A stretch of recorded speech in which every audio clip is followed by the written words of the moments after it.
Hello, and welcome. You are standing at the edge of a new frontier in cybersecurity. The world of ethical hacking and penetration testing is undergoing a seismic shift, driven by the same force that is reshaping every other industry, generative AI. This course is your gateway to mastering this transformation, moving you from a traditional practitioner to an architect of next-generation offensive security strategies. We are not just going to talk about using AI. We're going to integrate it into the very core of our hacking methodology, turning abstract concepts into powerful, practical skills that will define the future of this field. Throughout our journey, we will explore how generative AI revolutionizes every single phase of the penetration testing lifecycle. We will begin by fundamentally understanding how to apply these advanced models to offensive security, starting with AI-enhanced reconnaissance and vulnerability analysis. From there, we will delve into advanced network and infrastructure hacking, crafting custom payloads, and automating post-exploitation with AI. We'll then pivot to web applications, bypassing WAFs and conducting intelligent fuzzing before moving into the specialized domains of wireless, IoT, and even operational technology hacking. Ultimately, this course will culminate in the most advanced application of these concepts, red teaming and adversary simulation. You will learn not just to use AI, but to think with it, building autonomous hacking agents and simulating sophisticated threat actors. This is about more than just learning new tools. It is about cultivating a new mindset. By the end, you will be equipped to leverage generative AI to discover vulnerabilities, create novel attack vectors, and operate with a level of speed and sophistication that was previously unimaginable. I'm excited to have you on this journey. So let's get started. Welcome back.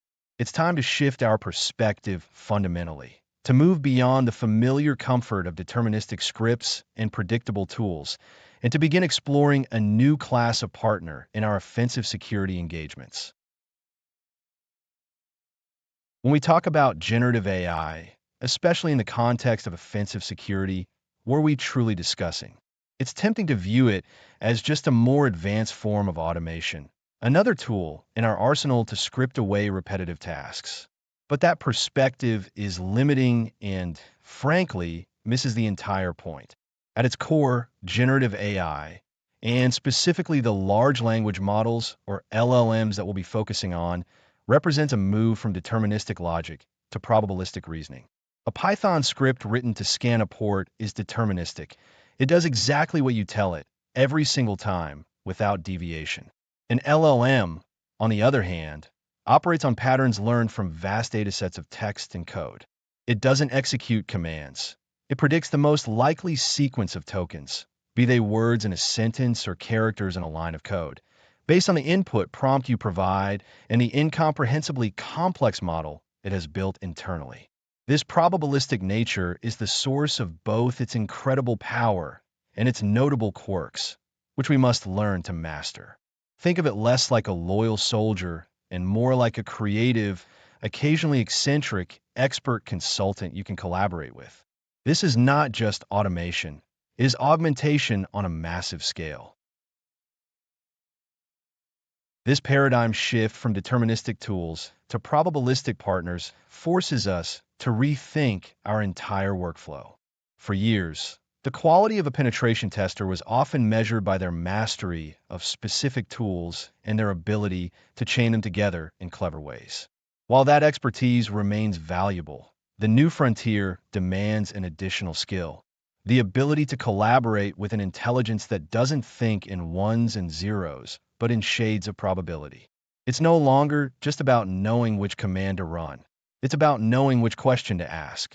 The art of prompt engineering, as it's often called, is far more than just typing a query into a box. It is the art of guiding a powerful, non-human mind toward a desired outcome.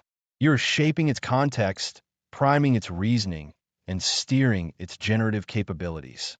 This changes how we approach every phase of an engagement, from the initial reconnaissance, where we might ask it to summarize thousands of pages of disparate data to the final report, where it can help articulate complex findings in clear, concise language.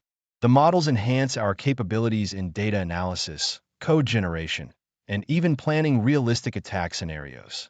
This shift requires us to become better thinkers, better communicators, and more strategic operators, leveraging the AI as a force multiplier for our own intellect and experience. Let's consider the fundamental capabilities that make generative AI so transformative for offensive security. The first and most obvious is its mastery over human language. This goes far beyond simple text generation. It's an understanding of context, nuance, tone, and persuasion that can be weaponized with terrifying efficiency. We'll explore this in detail when we discuss social engineering, but for now, understand that the ability to generate hyper-realistic, contextually aware phishing emails or believable pre-texting scripts on the fly removes a significant manual bottleneck and dramatically increases the potential scale and sophistication of such attacks. The second core capability is its fluency in the language of computers, code. LLMs trained on massive repositories of source code can understand programming logic, identify insecure patterns, translate code between languages, and even generate novel scripts and payloads. Imagine providing a model with the source code of a proprietary application and asking it to identify potential injection points or logic flaws. This is a powerful capability that we will dissect later. This allows us to automate parts of code review and even assist in exploit development in ways that were previously science fiction. The third, and perhaps most powerful, capability is the emergent property of reasoning and planning. By analyzing the relationships between vulnerabilities, exploits, and network paths from its training data, an LLM can begin to function as a strategic advisor. You could describe a target environment, its known services, its architecture, its defensive posture, and ask the model to hypothesize potential attack paths.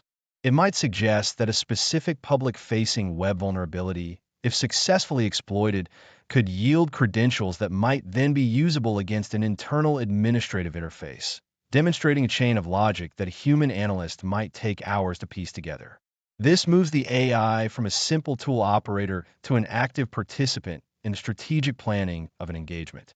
It helps us see the bigger picture, connecting disparate pieces of information from our reconnaissance and analysis into a coherent attack narrative. It's this ability to process and correlate vast amounts of data to generate insights that truly elevates our practice from simple vulnerability hunting to sophisticated, objective-driven penetration testing. However, we must approach this powerful new partner with a healthy, professional skepticism. Just as a senior consultant can sometimes be confidently wrong, an LLM can hallucinate, generating plausible-sounding but factually incorrect information.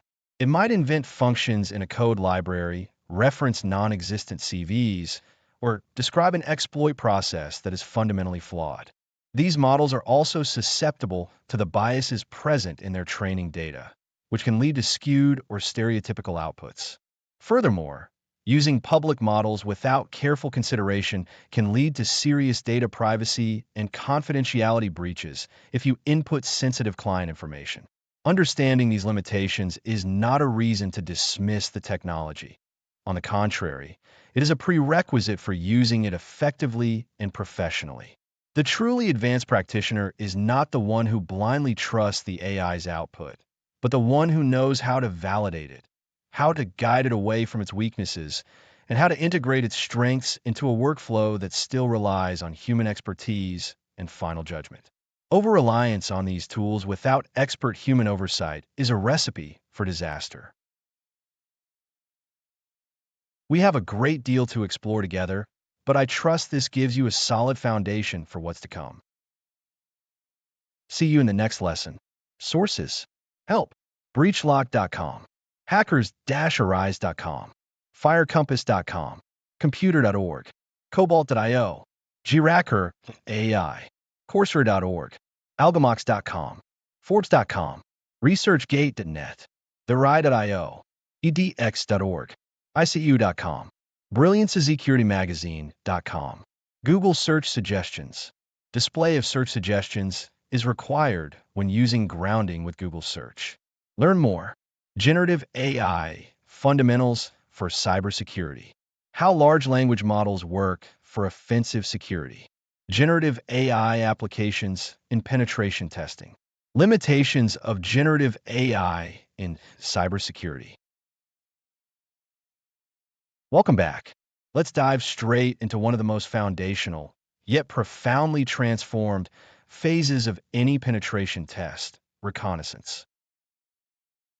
For as long as we've been hacking, reconnaissance has been a meticulous and often tedious process of piecing together a mosaic of the target from disparate, scattered fragments of information. We would spend countless hours, sometimes days, running tools like the Harvester, manually sifting through search engine results, and attempting to make sense of the tidal wave of data from platforms like Shodan or Maltego. The fundamental challenge has never been a scarcity of data. On the contrary, we've always been drowning in it. The real struggle has been the extraction of meaningful intelligence from that ocean of noise, connecting the dots between an IP address, a software version mentioned in a job posting, and a developer's comment on a public forum. This is where the introduction of generative AI represents not just an incremental improvement, but a complete paradigm shift.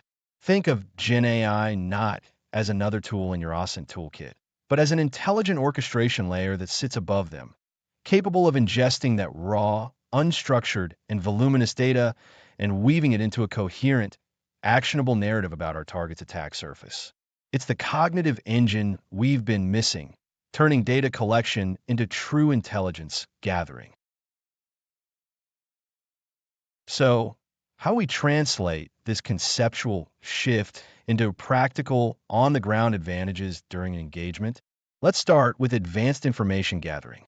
Instead of just running a tool and getting a list of email addresses or subdomains, we can now build sophisticated, automated workflows that leverage GenAI for analysis.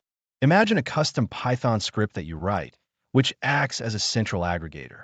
This script could systematically query the APIs of Google for advanced dorks, tap into Shodan to find internet-facing devices, scrape LinkedIn for key personnel and their technical skills, and pull down job postings from the target's career page.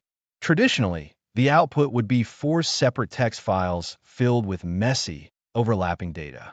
Now, however, the script's final step is to concatenate all of this raw data and feed it directly to a large language model via its API. The real magic happens in the prompt we engineer, where we don't just ask for a summary, but for specific insights.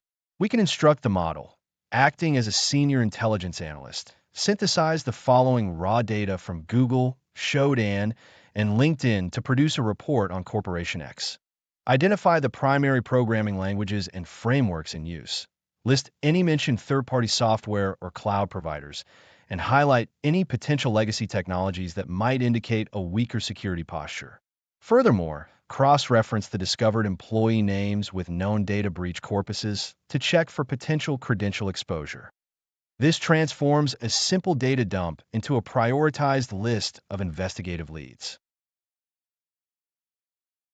Next, let's consider target analysis, which goes beyond technical data to understand the organization itself, its structure, its people, its business rhythms, and its potential internal conflicts.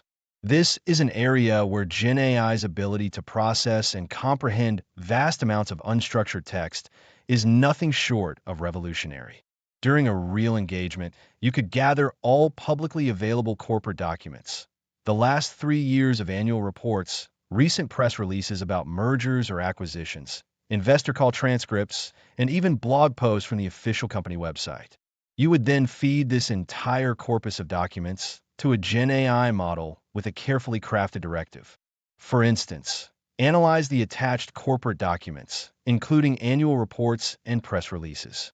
Construct a detailed organizational chart focusing on the IT, DevOps, and information security departments. Identify the key decision makers and technical leads in these areas. Pinpoint any recent corporate restructuring, mergers, or technology partnerships mentioned, and for each, hypothesize two potential security risks that could arise from such a transition, such as incomplete security policy integration or rushed IT system migrations. This process allows you to build a socio-technical profile of the target in a matter of minutes, a task that would have previously taken a human analyst days of laborious reading and note-taking. You're effectively mapping the human element of the attack surface, finding the organizational seams where security measures are most likely to be frayed. Now, let's turn our attention to footprinting, the process of mapping all of a target's internet-facing digital assets. Our traditional tools are excellent at discovering subdomains, IP ranges, and cloud storage buckets. Where GenAI elevates this process is in the subsequent step, enrichment and contextualization. We can create an automated workflow where a tool like Subfinder or Amass generates a list of potential subdomains. This list is then passed to our GenAI-powered script, which iterates through each and every discovered asset to perform a deeper, more intelligent analysis. For each subdomain, say portal.customer.example.com, we can programmatically gather its DNS records, HTTP security headers, TLS certificate details, and the visible text on its homepage. We then feed this bundle of information to our AI assistant with a prompt like this. Given the following technical data for the subdomain portal.customer.example.com, infer its likely purpose. Is this a generic WordPress site, a customer login portal, a VPN gateway, or something else? Based on the server headers and other indicators, suggest the underlying technology stack. Assess whether this appears to be a production or a non-production system, and provide a rationale for your assessment. Finally, formulate 3 specific follow-up commands for a tool like Map to further investigate this host based on your analysis. This turns a flat list of host names into a rich, annotated, and prioritized targeting list. It should be abundantly clear by now that the quality of the intelligence we derive is directly and inescapably proportional to the quality of the prompts we design. This discipline, prompt engineering, is a core skill for the modern penetration tester. Simply asking an AI, "Tell me about security at example.com," will yield generic, unhelpful, and often inaccurate public information. A professional prompt is an intricate instruction set that provides context, defines a persona, specifies the analytical steps to be taken, and dictates the precise format of the desired output. Consider the difference in a real-world scenario. Instead of a weak query, you would construct something far more robust. You are a world-class penetration tester specializing in external network attacks. Your task is to analyze the following raw and map XML output from a scan of the 10.0.0.0/24 IP range. First, parse the data and identify all hosts running web servers on non-standard ports, specifically any port other than 80 or 443. For each of these hosts, cross-reference the detected service version with a knowledge base of common vulnerabilities and exposures, CVs. Then, considering that the target organization is in the healthcare sector and subject to HIPAA regulations, assign a priority score from 1 to 10 based on the potential for exposing sensitive data. Present your final analysis as a JSON object, where each key is an IP address, and the value is a nested object containing the port, service, potential CVs, and your calculated priority score. This is how we move from conversation to command, directing the AI to perform a specific expert-level task. A common misconception is that GenAI is here to replace our trusted, time-honored hacking tools. Nothing could be further from the truth. The correct mental model is to view GenAI as a powerful cognitive force multiplier that integrates with and enhances our existing tool chains, automating the intellectual connective tissue between different phases of an attack.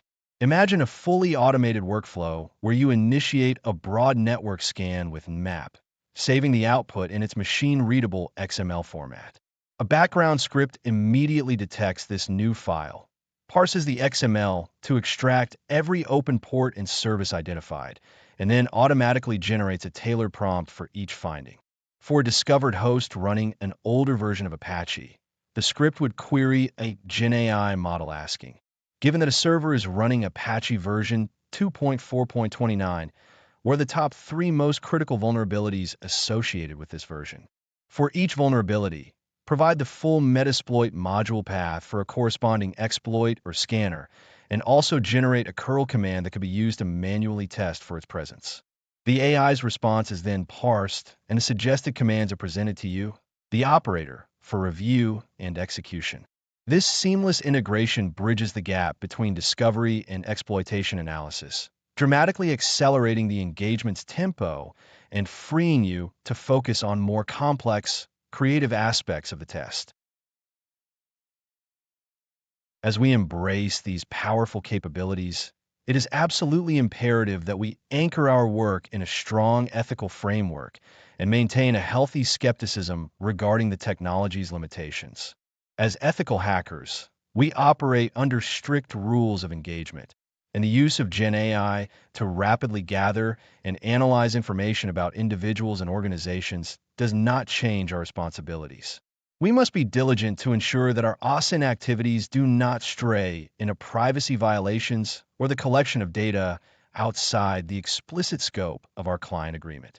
Equally important is to recognize and constantly remember that large language models are prone to a phenomenon known as hallucination.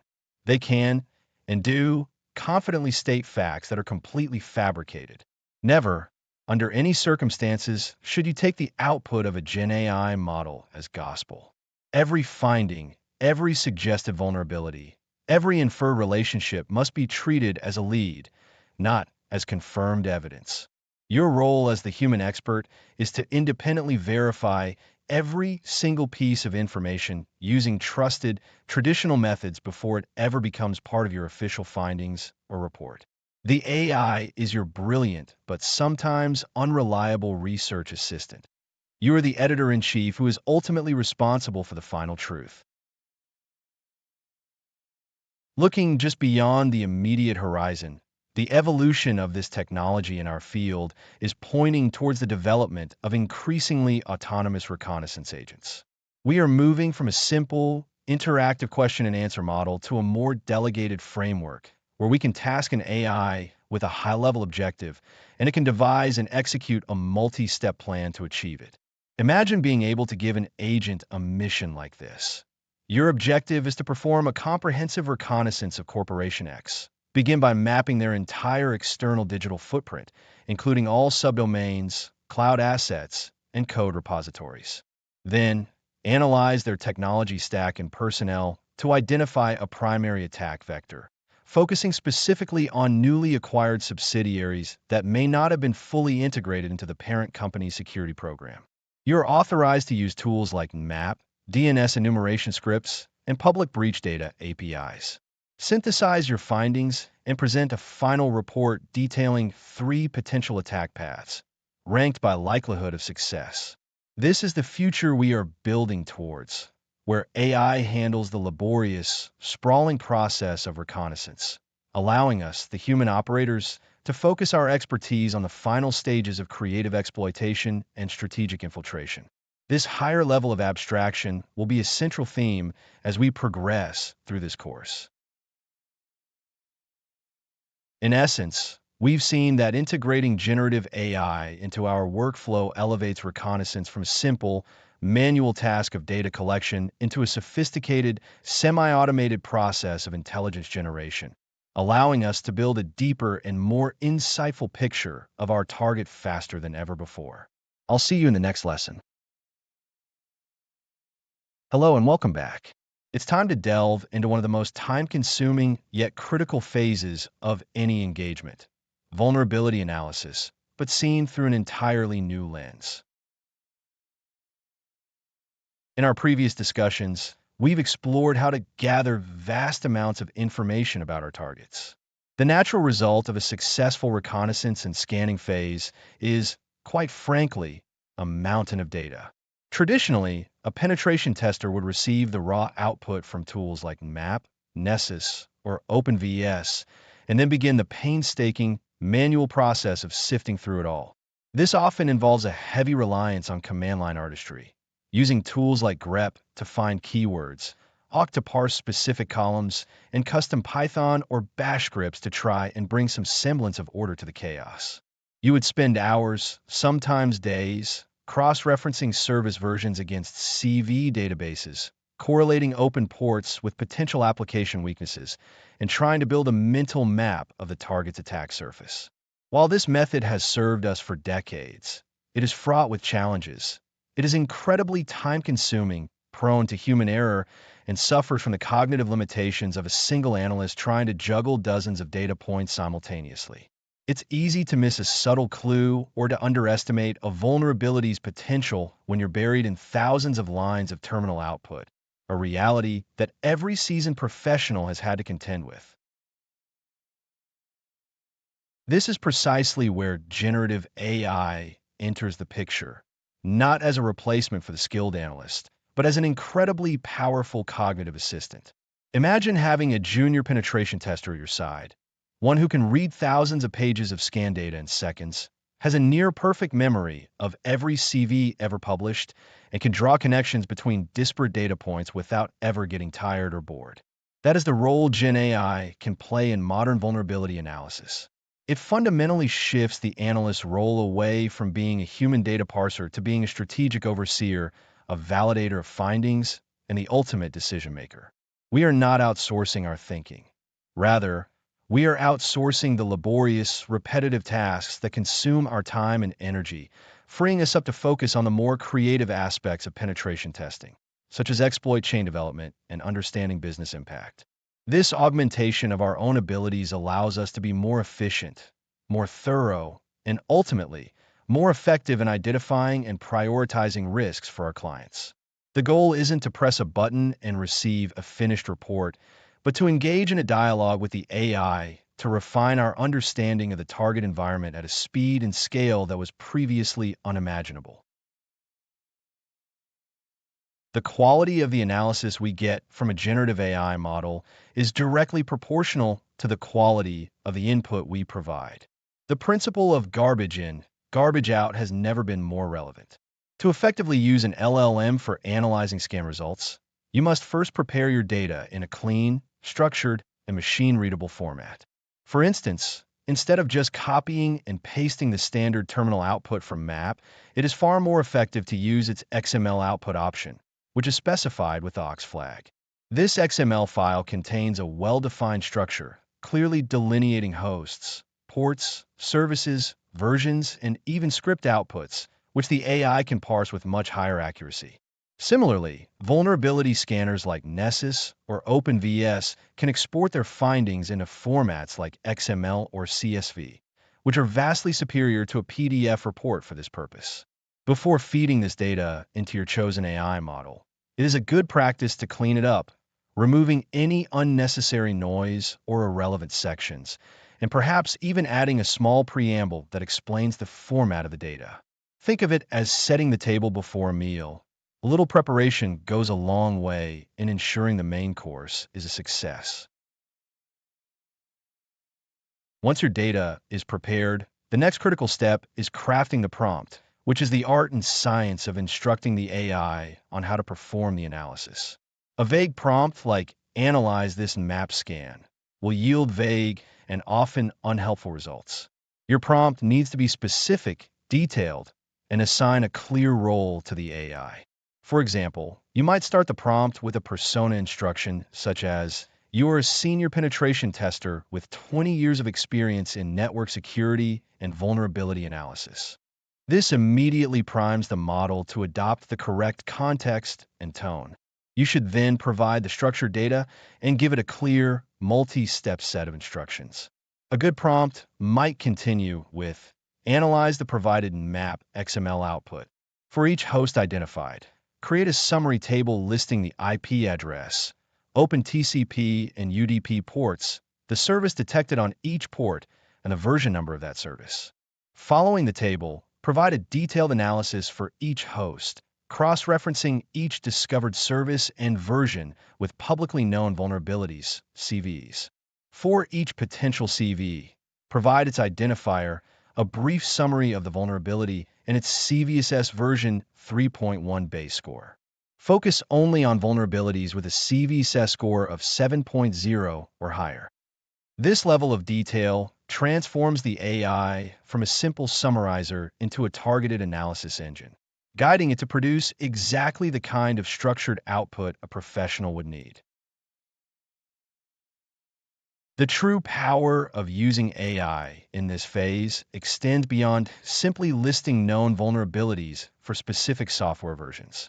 Its real strength lies in its ability to perform correlation and contextual analysis, connecting dots that might not be immediately obvious to a human analyst under pressure. For instance, a scan might reveal a web server running a specific version of Apache on one port, while a different port reveals an exposed PHP info page detailing a particular version of a framework like Laravel. A well-prompted AI can be asked to consider these findings not in isolation, but as a combined set of conditions. You could ask it, given the discovered Apache and Laravel versions, are there any known exploit chains or specific vulnerabilities that arise from this combination of technologies? The AI can then reason about how a vulnerability in one component might be exacerbated by the presence of another, potentially leading to a more critical overall risk profile. This allows us to move from a simple list of CVs to a more holistic understanding of the target's weaknesses, identifying complex attack paths that depend on the interplay between multiple services and configurations. This is a significant leap from just pattern matching version numbers in a database. Arguably, the most significant benefit of leveraging GenAI is in the prioritization of findings. In a large-scale engagement, you might be faced with hundreds of potential vulnerabilities across dozens or even hundreds of hosts. Deciding where to focus your efforts first is a critical strategic decision. An AI can be an invaluable partner in this process. You can instruct the model to create a prioritized list of hosts to target, but you can also define the criteria for that prioritization. Instead of relying solely on the CVSS score, you can create a more nuanced and realistic threat model. For example, your prompt could state, prioritize the identified vulnerabilities based on a combination of three factors: the CVSS base score, the availability of public exploit code on platforms like ExploitDB or GitHub, and the likely impact of a successful exploit based on the service name. For instance, a vulnerability in a database service like MS SQLS should be rated higher than a vulnerability in an informational service like HTTP proxy with a similar CVSS score. You can even introduce business context directly into the prompt, such as, given that the servers in the 10.1.1.0/24 subnet are known to process payment card information, reevaluate your prioritization to place a higher weight on any host within that range.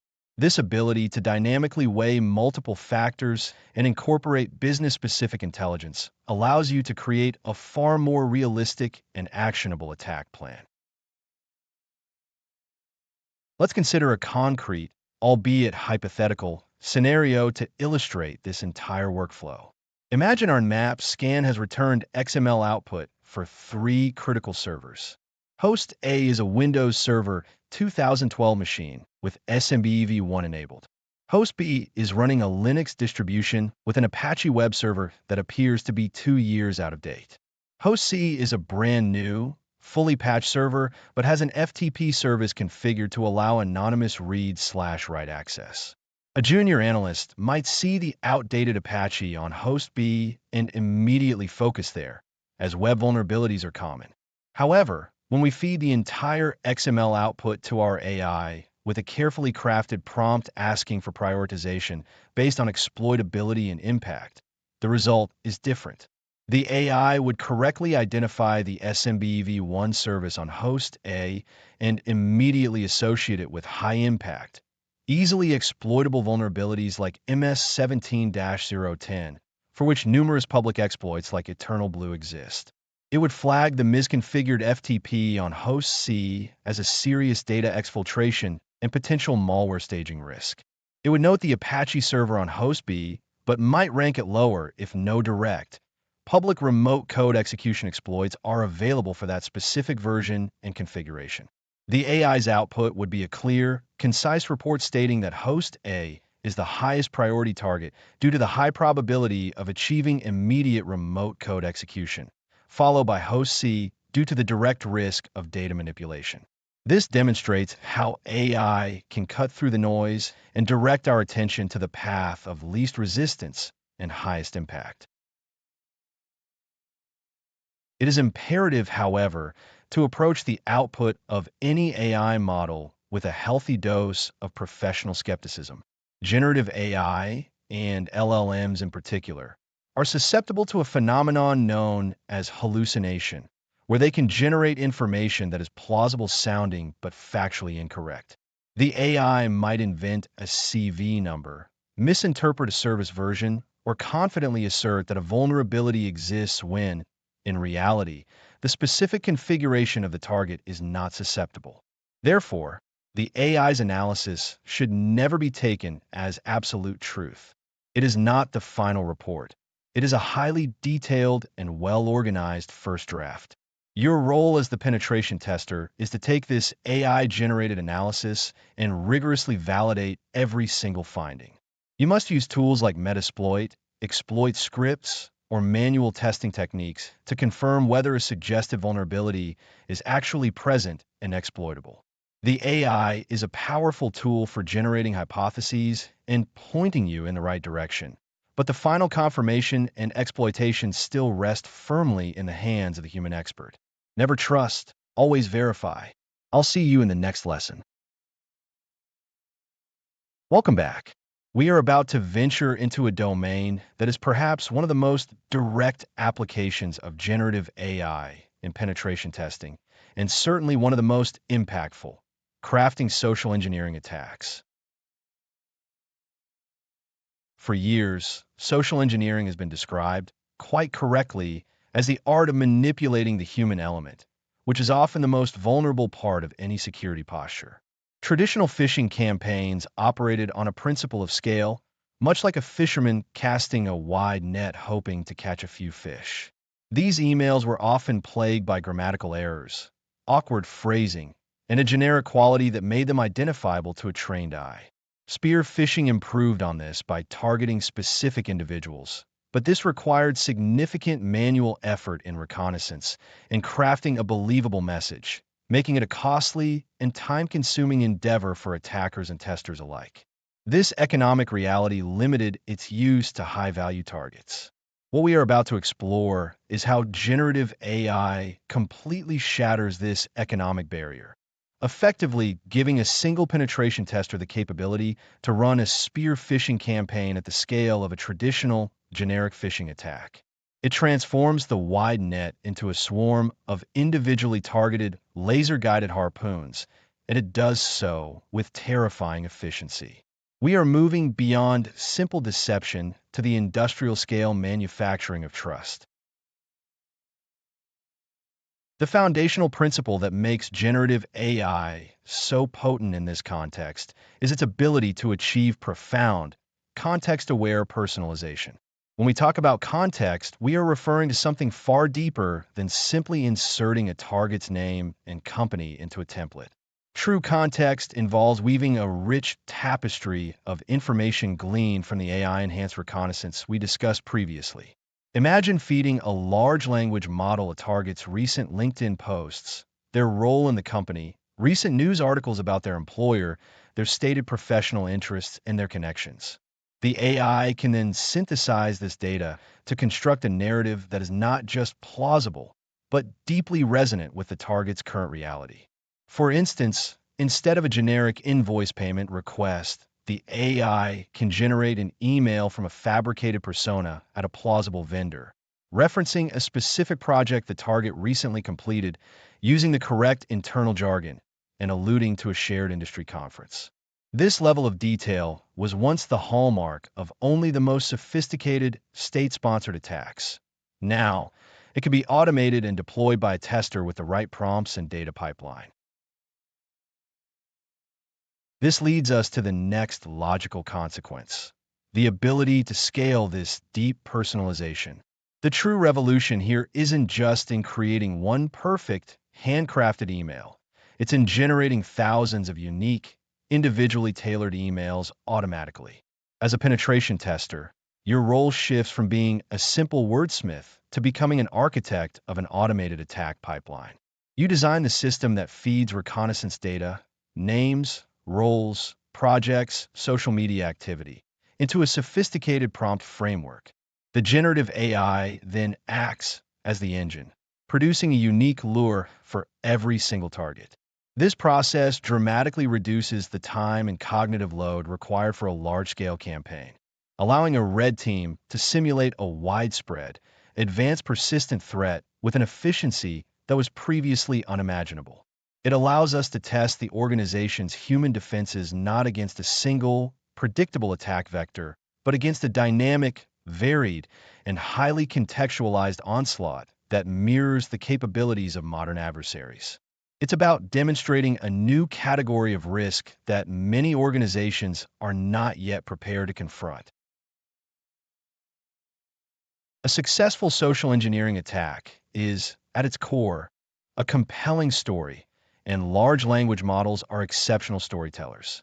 We can now use generative AI not just to write an email, but to construct a complete, consistent, and believable persona for our fictitious attacker. This goes far beyond a single message. It involves generating a backstory, a consistent writing style and tone, a plausible job title and history, and even content for a supporting fake social media profile. For example, we can instruct the AI, create a persona for John Anderson, a senior logistics coordinator for a firm that services the tech industry. He is diligent but slightly overwhelmed by end-of-quarter shipping deadlines. Generate a LinkedIn profile summary, and then draft an urgent but polite email from him to our target, referencing a recent product launch at their company and asking for confirmation on a shipping manifest. This creates a consistent digital footprint that can withstand casual scrutiny. Furthermore, this same persona can be used to generate scripts for follow-up vishing, voice phishing calls, ensuring the tone and context remain consistent across different attack vectors. Modern, sophisticated attacks are rarely confined to a single channel, and generative AI is instrumental in orchestrating these multi-stage, multi-vector campaigns. An engagement might begin with a highly personalized spear phishing email. If the user clicks a link but abandons the process, the system can be designed to automatically trigger a follow-up action. Perhaps an SMS message, smishing, is sent a few hours later from the same persona. Hi, target name. Just following up on my email about the shipping manifest. Let me know if you had any trouble with the portal. Or, the persona could send a connection request on a professional networking site to further build legitimacy. The generative AI can maintain the state and context of the interaction across all these channels, making the entire campaign feel cohesive and natural. This orchestrated approach breaks down a target's resistance over time by building a sense of familiarity and legitimacy, making the final malicious request seem like a normal part of an ongoing conversation rather than an isolated, suspicious event. Ultimately, our goal is to test the final and most critical layer of defense, the human firewall, or the ingrained skepticism of an aware employee. Generative AI-powered attacks are uniquely designed to erode this defense.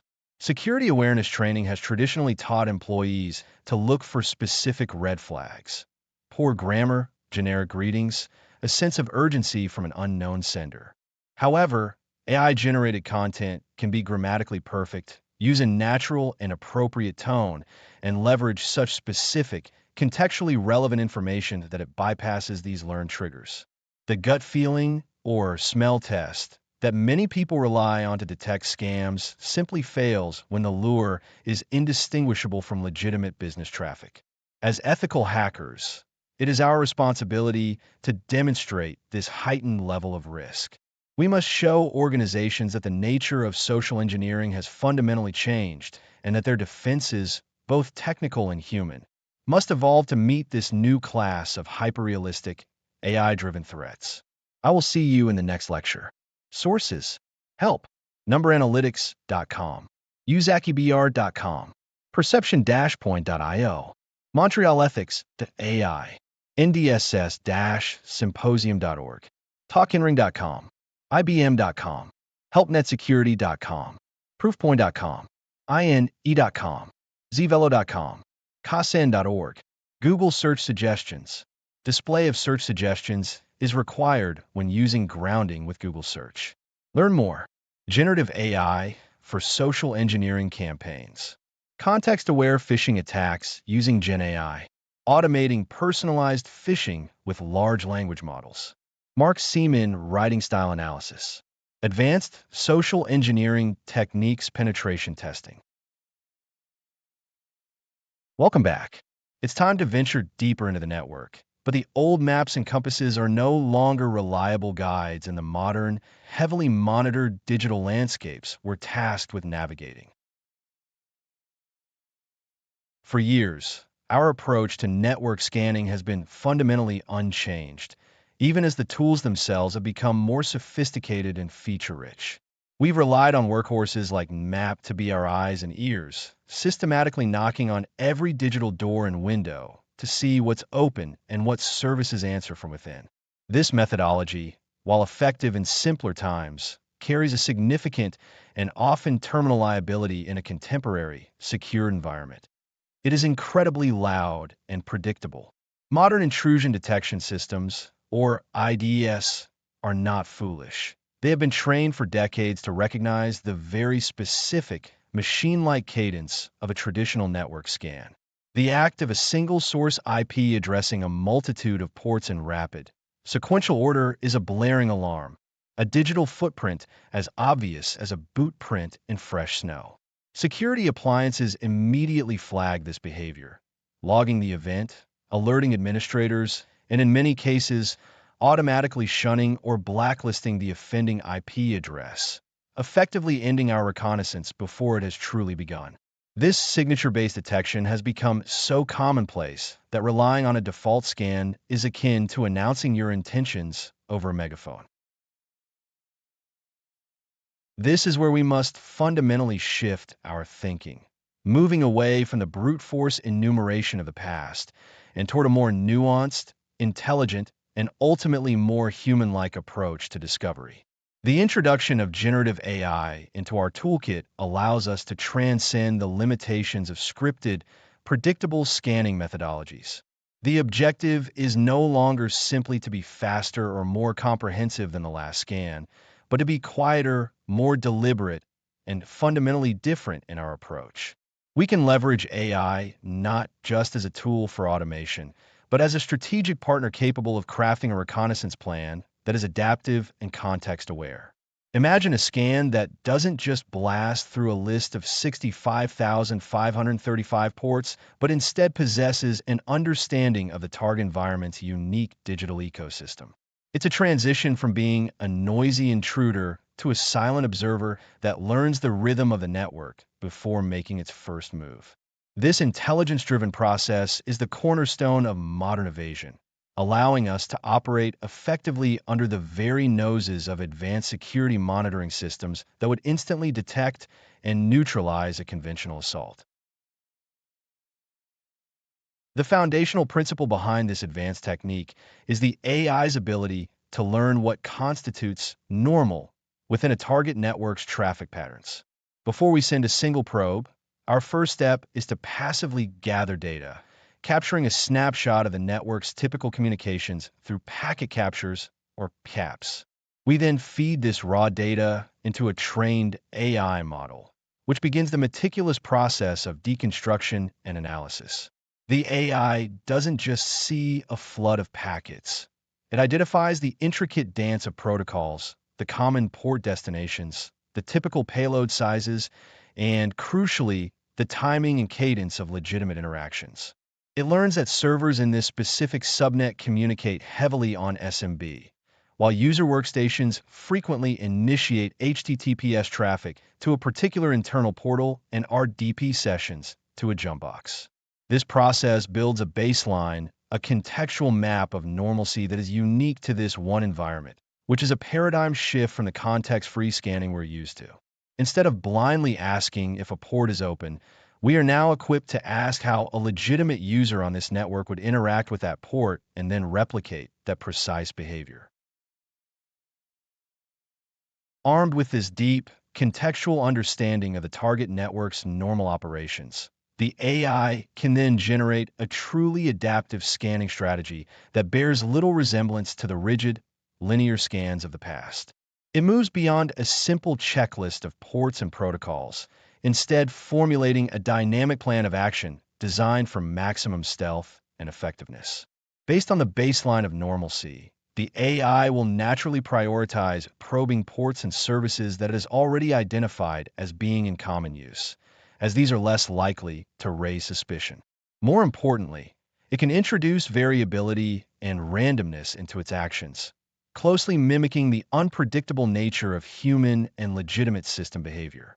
The timing between probes can be altered to match typical user workflows. The source ports can be randomized within the expected ephemeral range, and the very nature of the scan itself can be changed on the fly in response to the network's reactions.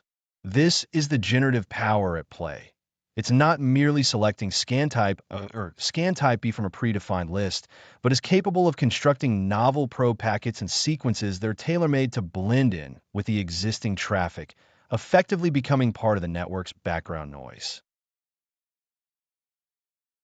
The direct consequence and ultimate reward of this intelligent, adaptive methodology is the consistent and reliable bypass of modern intrusion detection and prevention systems. These security systems are predicated on pattern recognition, specifically trained to identify the statistical anomalies that betray a traditional, automated scan. They hunt for the telltale signatures, the high-frequency connections from a single source, the sequential port access, the use of unusual TCP flag combinations characteristic of tools like MAPS Christmas or FIN scans. An AI-driven scan, however, is designed from the ground up to produce none of these indicators. The traffic it generates is deliberately crafted to not conform to these well-known malicious patterns. Because the scan is distributed over a longer time frame, uses varied and contextually appropriate probes, and mimics the ebb and flow of legitimate user activity, it presents a profile that is indistinguishable from the network's normal operational hum to an automated defense system. The difference is stark. It's the contrast between a burglar loudly smashing a window and a covert operative who has studied the building's blueprints, knows the security guard's patrol schedule, and has a key to the back door. To truly grasp the significance of this shift, consider a practical analogy. A conventional map scan is like a telemarketing robocaller programmed to dial every single phone number in a city's directory, one after the other. The operation is loud, indiscriminate, and generates an obvious, easily identifiable pattern that telephone carriers and call blocking apps can detect and shut down almost instantly. Now, contrast this with the AI-driven approach, which is more akin to a skilled social engineer preparing for a targeted campaign. This operative doesn't start dialing randomly. They first perform passive reconnaissance, perhaps by studying the target company's structure on a professional networking site, identifying key departments and their likely communication patterns. Armed with this intelligence, they craft a plausible pretext and place a single, well-timed call to a specific individual. The second method's vastly superior chance of success stems not from speed or volume, but from its foundation in intelligence, context, and a deliberate effort to appear legitimate. Our AI scanner operates on this very principle, using its learned model to generate a scan plan that is just as targeted and just as plausible, ensuring its activities fly under the radar of even the most vigilant security monitoring. The evasion capabilities extend far beyond simply being quiet. A sophisticated AI can actively work to deceive and mislead the very systems designed to detect it. It's not just about avoiding the known signatures of an attack, but about generating traffic that actively reinforces an illusion of legitimacy. For instance, the AI can craft probe packets containing decoy data that perfectly matches the expected protocol, or it can utilize packet fragmentation techniques to split its probes into smaller, innocuous-looking pieces that can bypass simpler IDS pattern matching rules. Imagine the goal is to confirm the presence of a hidden administrative service running on a non-standard port on a known web server. Instead of sending a direct, unsolicited probe to that high port, which would be highly suspicious, the AI could first initiate a complete, legitimate-looking HTTP session on port 443 with the server. Then, after a period of normal-looking interaction, it could gently send its single probe to the target administrative port from the same source IP, making the probe appear to the IDS as a related and expected follow-on connection from an already established legitimate session, rather than a hostile and unsolicited scan. It is critically important to understand, however, that this powerful new capability does not render the human penetration tester obsolete. Rather, it elevates our role from that of a mere tool operator to a true strategist. The AI is an immensely powerful instrument, a force multiplier that automates the laborious and time-consuming task of stealthy reconnaissance. But it is still just an instrument. It lacks genuine intent, intuition, and the creative spark of a human adversary. We, the testers, are responsible for guiding the AI, for providing it with the initial data it needs to learn, and for setting its strategic objectives. We must interpret its findings, recognizing the subtle hints and anomalies that the AI may flag but not fully comprehend in their strategic context. This creates a symbiotic relationship.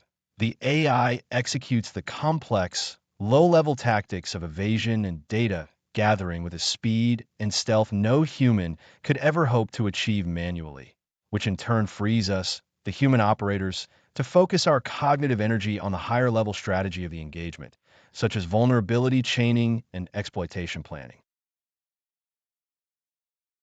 We are now stepping away from the loud, brute force methods of the past and embracing a future where our initial foray into a target network is characterized by intelligence, adaptation, and a deep understanding of the environment. By leveraging generative AI, we can craft scanning techniques that are not only effective, but are also virtually invisible to the modern security measures designed to stop us. I'll see you in the next lesson. Welcome back. Today, we are delving into a topic that truly represents the cutting edge of offensive security, a technique that blurs the line between art and science in penetration testing. For years, we have relied on established frameworks like Metasploit, which provide a vast arsenal of pre-built payloads.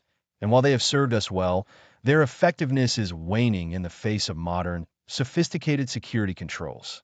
The primary drawback of these standard payloads is their inherent predictability. They're built from known code bases, resulting in signatures that are readily identified by antivirus engines and endpoint detection and response systems. Security vendors have had years to analyze and fingerprint these tools, making a standard meterpreter/reverse_TCP payload stick out like a sore thumb in a contemporary network environment. This is where generative AI enters the picture, not merely as an incremental improvement, but as a fundamental paradigm shift in how we approach payload creation. By leveraging GenAI, we can move away from the world of off-the-shelf, one-size-fits-all solutions and instead begin to craft truly bespoke malware, payloads that are meticulously designed and uniquely tailored for a single, specific target, rendering signature-based detection almost entirely obsolete. Think of it as the difference between a mass-produced key and a key custom machine for a single, high-security lock. The latter is infinitely more effective because it was designed with the specific intricacies of its target in mind. The process of generating a custom payload with a large language model is fundamentally an exercise in providing highly specific and detailed context, a dialogue between your expert knowledge and the AI's vast code generation capabilities. You cannot simply ask the AI to write malware. Such a vague prompt will yield generic and easily detectable code if it produces anything at all due to built-in safety filters. Instead, you must act as the architect, providing the AI with a precise blueprint of the target environment and the desired functionality. This includes specifying the target operating system, its version and patch level, the processor architecture, any known security software that is running, and the specific vulnerability you intend to exploit. The interaction is very much an iterative loop of refinement, a conversation where you continually shape the AI's output. Your initial prompt might ask for a simple C++ reverse shell that connects to a given IP address and port. Upon receiving the initial code, you would then apply your expertise to analyze it, looking for telltale signs that might trigger an AV alert, such as the use of common, suspicious API calls like virtualalloc followed by create thread. You would then refine your request, instructing the AI to rewrite the code, but to achieve the same outcome by using alternative, less monitored API functions, or to break the process into multiple, less suspicious stages, thereby beginning the process of evading detection. To truly elevate our payloads from merely functional to genuinely evasive, we must guide the AI to implement advanced obfuscation and polymorphism techniques directly within the generated source code. This goes far beyond simple encoding. We are instructing the AI to build evasion mechanics into the very fabric of the payload's logic. For instance, we can prompt the AI to generate a loader that doesn't have a static import address table for its malicious functions, a common red flag for security analysis. Instead, we can have it write code that dynamically resolves the memory addresses of required functions like load library A and get proc address at runtime by manually parsing the process environment block and loaded DLLs, a technique that significantly hinders static analysis. Furthermore, we can leverage the AI's creativity to introduce polymorphism, asking it to generate a payload that actively modifies its own code as it executes, or to create a dropper that outputs slightly different versions of the final payload each time it is run. Imagine prompting the AI to write a Python script that generates a PowerShell-based implant. But with each generation, it uses a different set of variable names, reorders non-dependent functions, and litters the code with a unique pattern of random comments, ensuring no two outputs share the same file hash or signature. The power of GenAI in payload generation truly shines when we move beyond generic shellcode and start crafting payloads tailored to the specific context of a vulnerability within a target application. A standard reverse shell payload might be too large or contain forbidden characters for a given buffer overflow exploit, rendering it useless. With AI, we can provide the exact constraints of the vulnerability, the limited buffer size, the set of allowed characters, the need to preserve certain stack registers, and ask it to generate highly specialized egg hunter shellcode that searches the process memory for a larger, second-stage payload, all while fitting within the narrow confines of the initial exploit. We can also explore the realm of fileless malware with much greater ease. Instead of writing a payload to disk, we can instruct the AI to generate a multi-stage payload where the initial stage is a small, innocuous-looking script that leverages a living off-the-land binary, LOL bin, like certoodle.exe in Windows, to download the next stage directly into memory for execution. This approach leaves minimal forensic evidence on the file system, making detection and post-incident analysis significantly more challenging for defenders, as the malicious activity is blended with legitimate system administration tool usage. It is critically important to pause and reflect on the profound implications of the capabilities we are discussing. The techniques for generating evasive, AI-driven payloads are a quintessential dual-use technology. In our hands as ethical hackers and security professionals, they are tools for testing and ultimately strengthening defenses. But in the hands of malicious actors, they represent a formidable new class of threat. Our purpose in this course is to operate as the white hats, to understand the offensive landscape not for its own sake, but to become better defenders. By learning to think like an adversary who has these advanced AI tools at their disposal, we can begin to devise more resilient defensive strategies. The future of detection engineering will likely need to shift even further away from a reliance on static signatures and toward more sophisticated behavioral analysis, anomaly detection, and AI-powered defense mechanisms that can identify the subtle patterns of an AI-generated attack. Your responsibility, as you master these techniques, is to adhere to a strict ethical code, ensuring that this powerful knowledge is used to protect and defend, never to cause harm. Understanding the pinnacle of offensive capability is the only way to build the next generation of effective security. See you in the next lecture. Welcome back. Once we've successfully breached the perimeter and established that initial foothold, a new and arguably more complex phase of the engagement begins. This is the post-exploitation phase, and it's where the true art of penetration testing reveals itself. It's no longer about finding a way in. It's about understanding the environment you've landed in, elevating your privileges to gain deeper control, moving laterally across the network to expand your influence, and ultimately, achieving the objective of the test, which often involves exfiltrating specific data. Traditionally, this has been a painstaking, manual process, heavily reliant on the experience and intuition of the operator. You run enumeration scripts that produce overwhelming amounts of information. You manually sift through file systems looking for configuration files, and you cautiously test potential pathways for movement, all while trying to keep your digital footprint as small as possible to avoid detection by vigilant blue teams and their automated defense systems. This manual approach is not only slow, but also prone to human error and can create a significant amount of noise that increases the risk of being discovered and ejected from the network. This is where the paradigm shifts and where generative AI transforms from a theoretical concept into an incredibly potent practical tool for the advanced penetration tester. We are moving beyond simple automation, which might involve scripting a series of commands to run in sequence. Instead, we are looking at creating intelligent agents that can operate with a degree of autonomy within the compromised environment. Think of an AI not as a script that you execute, but as a digital partner that you deploy. This partner doesn't just follow a rigid set of instructions. It perceives its surroundings, it reasons about the information it gathers, it formulates a plan based on your stated objectives, and it acts upon that plan, adapting its behavior in response to the environment's reactions. When we talk about leveraging AI scripts for post-exploitation, we are really talking about deploying a primitive form of this autonomous agent, one that can handle the tedious, repetitive, and data-intensive tasks of this phase, freeing up our own cognitive resources to focus on high-level strategy and the more creative aspects of the hack.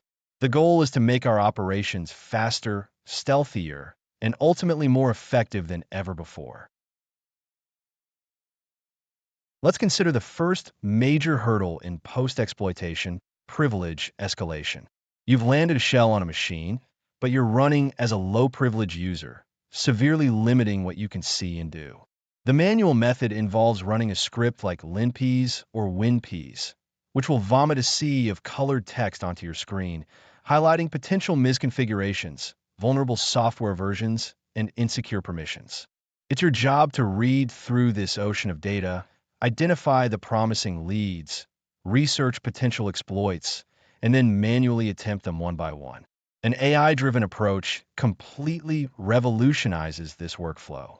Instead of just listing potential vulnerabilities, an AI agent can ingest this raw system data and actively reason about it.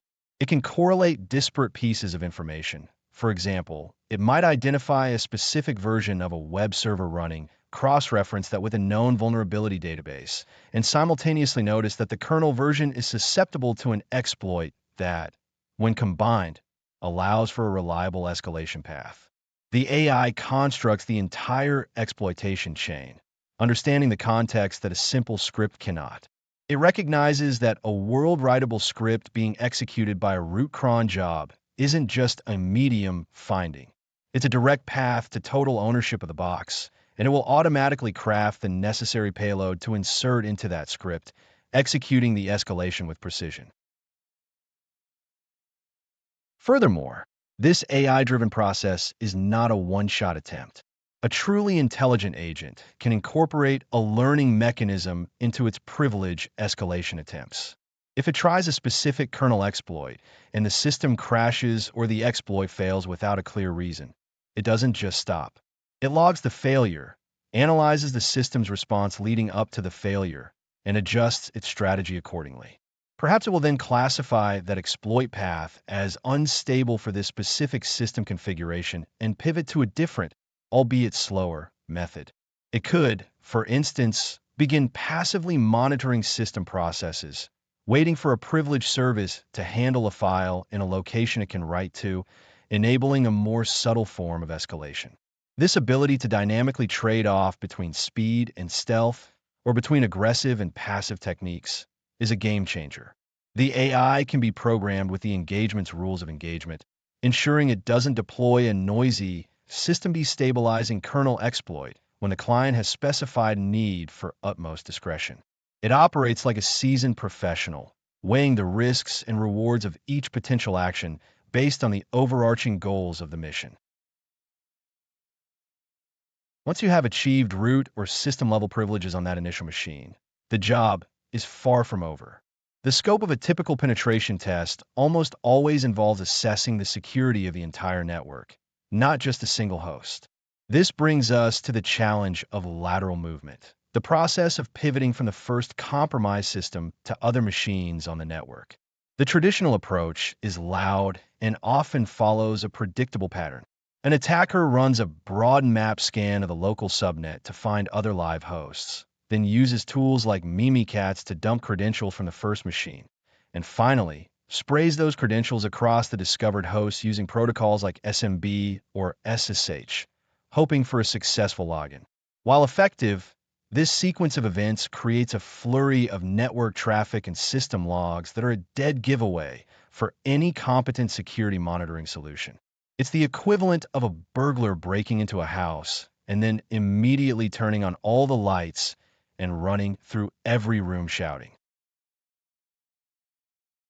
An AI agent tasked with lateral movement operates with far more finesse and intelligence, behaving more like a ghost than a burglar. Upon gaining administrative control of the first host, it doesn't immediately launch a noisy network scan. Instead, it begins by quietly gathering intelligence from the system itself. It will analyze the ARP cache, local DNS records, shell history files, and network configuration files to build a map of the immediate network neighborhood without sending a single packet out onto the wire. It identifies high-value targets based on their host names, DC01, FileServe, SchoolProd, and prioritizes them according to the objectives you've set. Using the credentials it has already harvested from the local machine, it attempts to move laterally in a way that mimics legitimate administrative activity.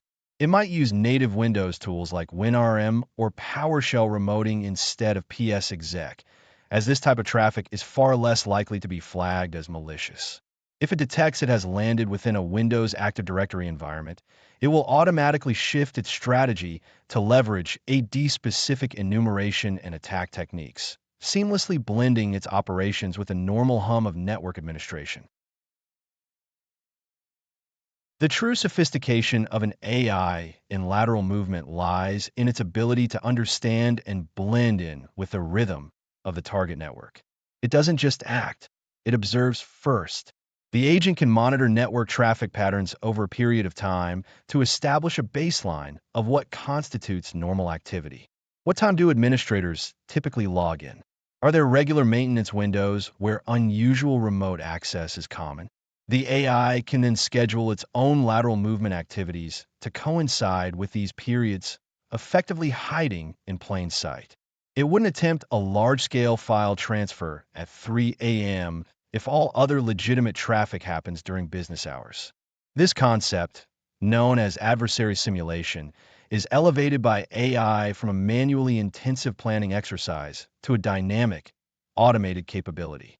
The agent's actions are no longer a series of brute force attempts, but a carefully orchestrated campaign designed to evade both signature-based and anomaly-based detection systems, making the penetration tester's presence incredibly difficult to uncover. Ultimately, all these steps, gaining access, escalating privileges, and moving laterally, are in service of the final objective, which is very often centered around data. This is the goal of data exfiltration, identifying and extracting sensitive information from the network without being detected. This is arguably the most delicate phase of the operation and the point at which many attackers are caught. Moving gigabytes of data out of a corporate network is not a subtle action. In modern data loss prevention, DLP systems are specifically designed to detect and block such transfers. A manual approach might involve finding the target data, compressing it into an encrypted archive, and then attempting to upload it to an external server via FTP or HTTP. This creates a massive, easily detectable spike in outbound network traffic, and it's a gamble that often doesn't pay off. It's a single point of failure that can compromise the entire engagement. Here again, an AI agent introduces a level of sophistication that is nearly impossible to replicate manually. The agent's first task is to intelligently identify valuable data. Instead of just searching for files with names like passwords.txt, it can be trained to understand the semantic context of documents, identifying sensitive information within project files, financial reports, or source code repositories, even if they aren't explicitly labeled. Once the target data is staged, the AI's role shifts to that of a master data smuggler. It will analyze the network's outbound traffic policies and baseline activity to select the most covert exfiltration channel available. Perhaps the company allows encrypted DNS traffic to external resolvers. The AI can then use DNS tunneling to leak the data out, one tiny piece at a time, hidden within legitimate-looking DNS queries. This method is incredibly slow, but also incredibly difficult to detect. The most powerful capability of an AI in this phase is its adaptive nature. Imagine an agent is slowly exfiltrating data using an ICMP tunneling technique. A network administrator, perhaps noticing a slight anomaly, deploys a new firewall rule that blocks all outbound ICMP. A static script would simply fail and the connection would be lost. An AI agent, however, would detect the failure, query its internal knowledge base of exfiltration techniques, and pivot to a different method. It might switch to hiding the data in the headers of HTTP requests destined for a common cloud service the company already uses, or it might even encode the data into the least significant bits of images being uploaded to a public website by the marketing department's social media tools. This dynamic, responsive retasking allows the exfiltration to continue even when the network's defenses are actively changing. The AI can constantly monitor for signs of detection, pausing or altering its data flow in real time to remain under the threshold of suspicion, ensuring the final objective is met with a level of stealth and certainty that manual methods simply cannot match. I trust this gives you a clearer picture of the possibilities, and I will see you in the next lecture. Hello again, and welcome back. When we think about attacking Active Directory, we're not typically dealing with the sort of classic buffer overflow or memory corruption vulnerability that might come to mind when you hear the word hacking. Instead, an Active Directory environment is much more like a complex, living organism, a vast and intricate graph of interconnected objects, trusts, and permissions. The challenge for an attacker isn't always to break a specific piece of software, but rather to understand this graph so deeply that they can navigate it, abusing legitimate features and exploiting the subtle misconfigurations that are almost inevitable in any large-scale enterprise deployment. It is a game of information, of finding the hidden paths and unintended relationships between users, computers, and services. This is precisely why the advent of generative AI represents such a paradigm shift for this domain. AI, at its core, is a master of pattern recognition and complex data analysis. It provides us with a copilot capable of parsing the immense complexity of an AD environment, helping us see the connections that the human eye might miss amidst a sea of security principles and access control lists. We can now move beyond simply running automated scripts and begin to ask nuanced, strategic questions about the environment itself, leveraging the AI to guide our path to domain admin. Let's consider a classic Active Directory attack, Kerberoasting. The fundamental process is well understood. We hunt for user accounts that are associated with a service principal name, SPN, which are often service accounts with passwords that are infrequently changed and sometimes insecure. We then request a Kerberos ticket granting service, TGS, ticket for that SPN, which we can take offline to crack the associated user's password hash. Where does generative AI elevate this established technique from a simple script run to a more artful and effective attack? The true power emerges when we use the AI not just as a glorified script generator, but as an analytical partner in the reconnaissance phase. We can feed our AI model with terabytes of information gathered about the organization to help us craft incredibly specific and unusual LDAP queries designed to find non-standard or custom SPNs that might be overlooked by standard tooling. Imagine asking the AI to hypothesize about potential SPNs related to a proprietary, in-house application based on the company's own developer documentation. Furthermore, once we have a list of potential accounts, we can use the AI to triage them, cross-referencing the account names with data from public breaches or internal documentation to identify users who might have a higher propensity for weak password practices. It can even help us generate highly contextualized word lists for the offline cracking phase, basing the password guesses on project names, department jargon, or local sports teams relevant to the company's location, thereby drastically increasing the efficiency of our cracking efforts. This concept of generating contextual data leads us directly to another common attack vector, password spraying. The brute force approach of trying one common password, like summer 2025, against a massive list of users is noisy and increasingly ineffective against modern lockout policies.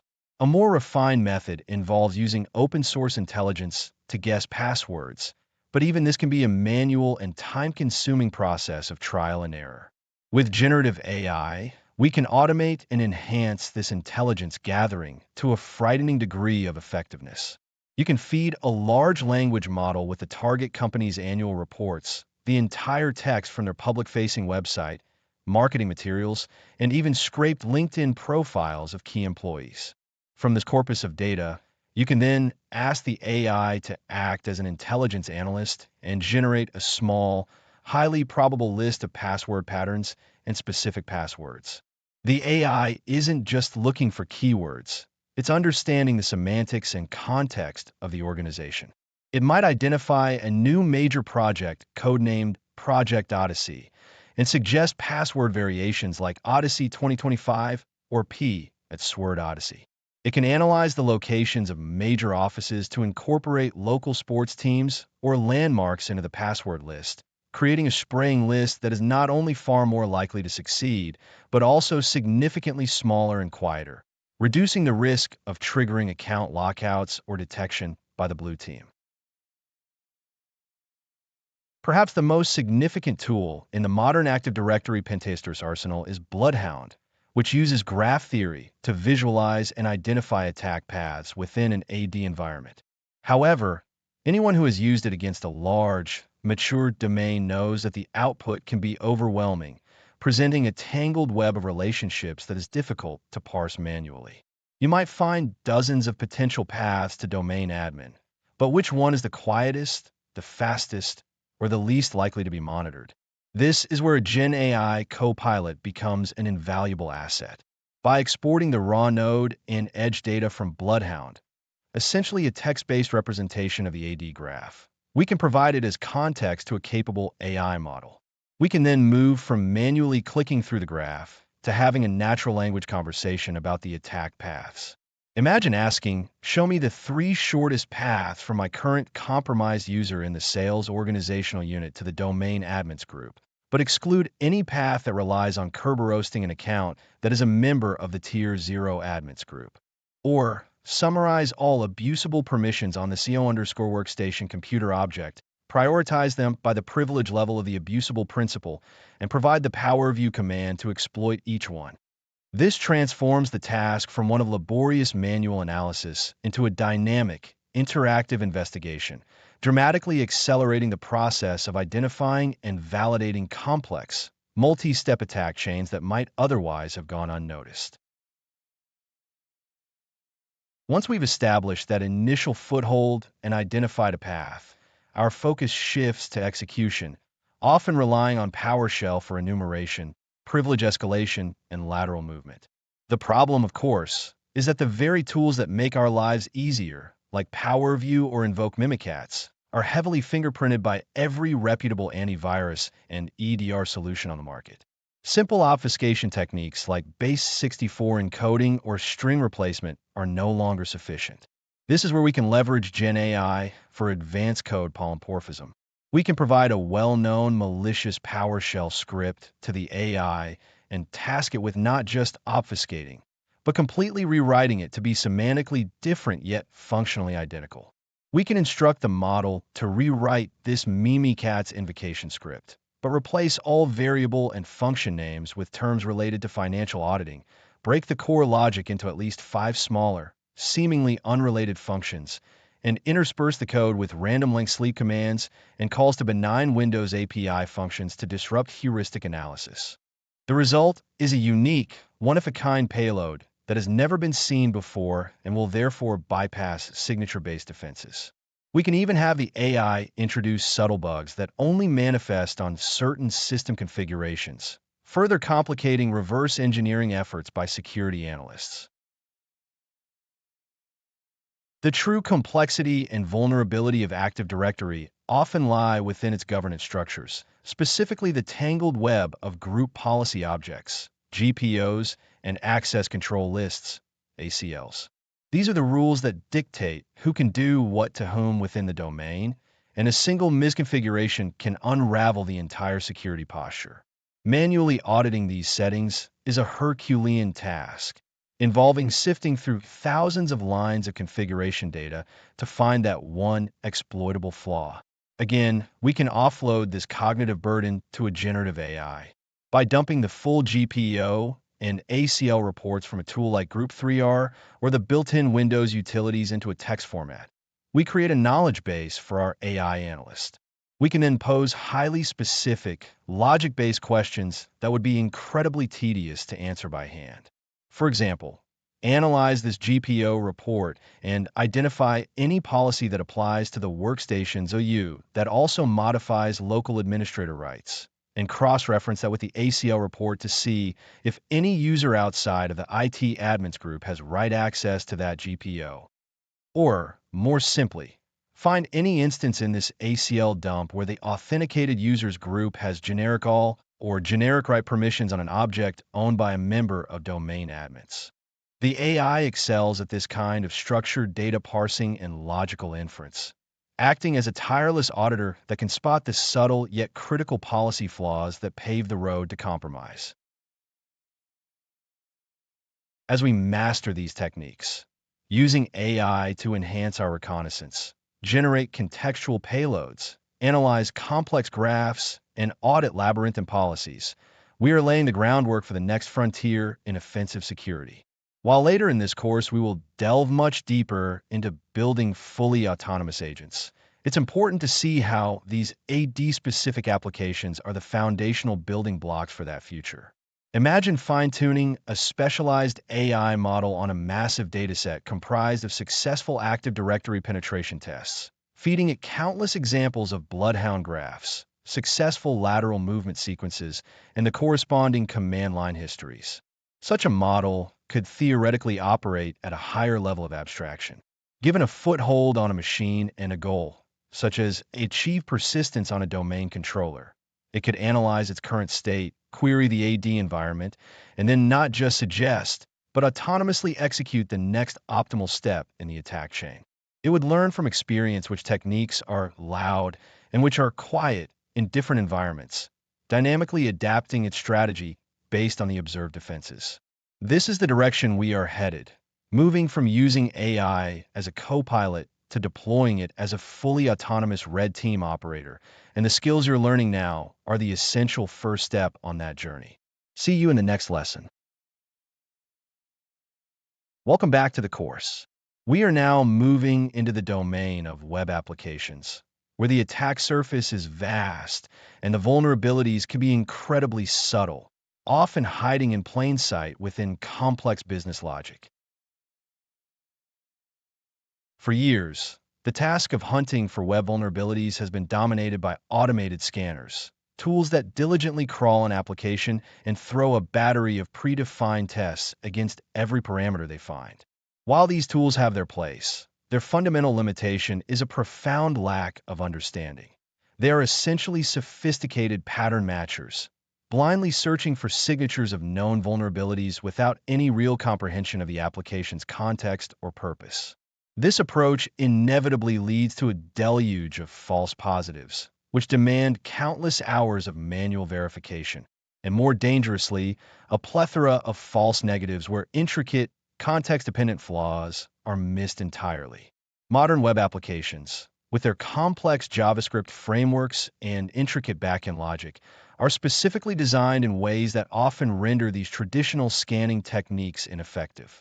A classic scanner might check for a simple reflected cross-site scripting vulnerability, but it will almost certainly fail to identify a stored XSS that requires a multi-step process involving different user roles and privileges.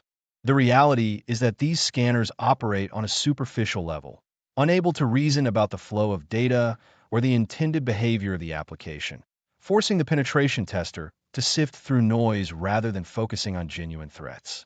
This reliance on outdated methods creates a brittle and often misleading security posture, one that we can now begin to fortify with a more intelligent approach. It is this very gap, the chasm between simple pattern matching and true contextual understanding, that generative AI is perfectly poised to fill. We must resist the temptation to view generative AI as a magical find vulnerabilities button that will autonomously hack our targets for us. Such a tool does not exist, and thinking in those terms misunderstands the fundamental power of this technology. Instead, we should frame GenAI as an incredibly potent hypothesis generator, a tireless, creative partner that can reason about a target and propose highly specific, plausible attack vectors. Imagine feeding a large language model the complete context of an application, its known technology stack, its API documentation, the roles and permissions of its users, and even snippets of its client-side JavaScript code.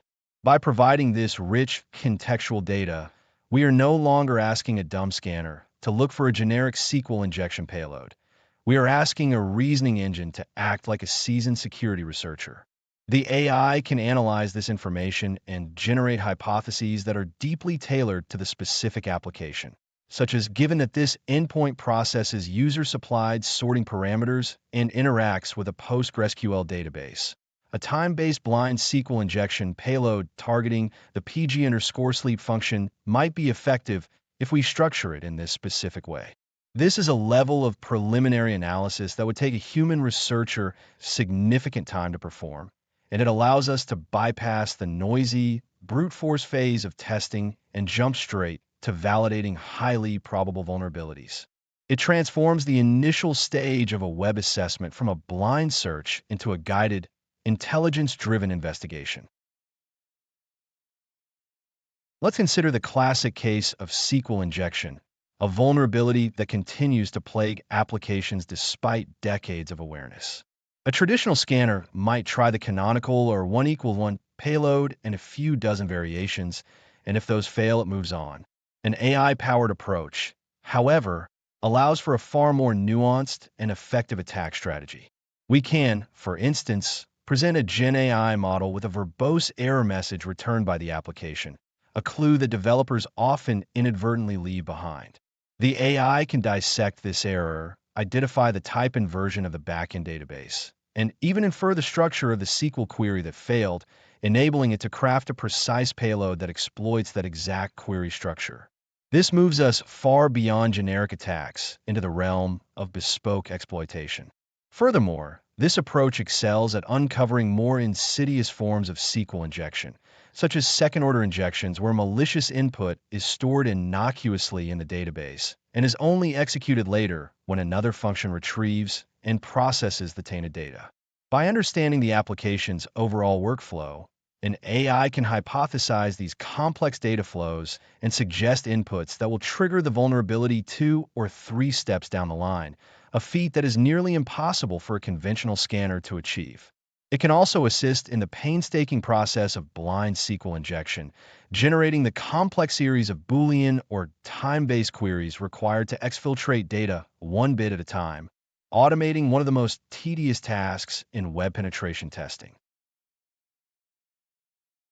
The same principle of contextual understanding dramatically elevates our ability to discover cross-site scripting, or XSS, vulnerabilities, particularly in the modern landscape of JavaScript-heavy single-page applications, SPAs. Traditional scanners are notoriously poor at finding DOM-based XSS because they do not actually execute JavaScript or comprehend the intricate ways in which a script can manipulate the document object model. They might identify a simple reflection, but they are blind to the complex data flows within the client-side code itself. Using GenAI, we can adopt a more sophisticated methodology by asking the model to perform a form of automated, AI-assisted source code review on the application's JavaScript files. We can task the AI with identifying all potential sources, which are points of user-controllable input like location.hash or document.refer, and all dangerous sinks, which are functions that can execute code or render HTML, such as inner.html, document.write, or eval. Once these sources and sinks are mapped, we can then ask the AI to trace the flow of data between them, identifying paths where user input can reach a dangerous function without proper sanitization. The AI can then generate a proof-of-concept payload that is specifically designed to follow this identified path and trigger the vulnerability, a payload that might be heavily obfuscated or dependent on the unique logic of the application, making it invisible to signature-based tools. It is crucial to internalize the idea that these powerful AI capabilities are not a replacement for the human penetration tester, but rather an extension of their own intellect and intuition. The true paradigm shift lies in the synergy between the creative, strategic thinking of a human expert and the scalable, logical processing power of an AI model. The AI becomes a force multiplier, automating the laborious and time-consuming aspects of vulnerability hunting, such as generating thousands of contextual payload variations or tracing countless data paths through source code.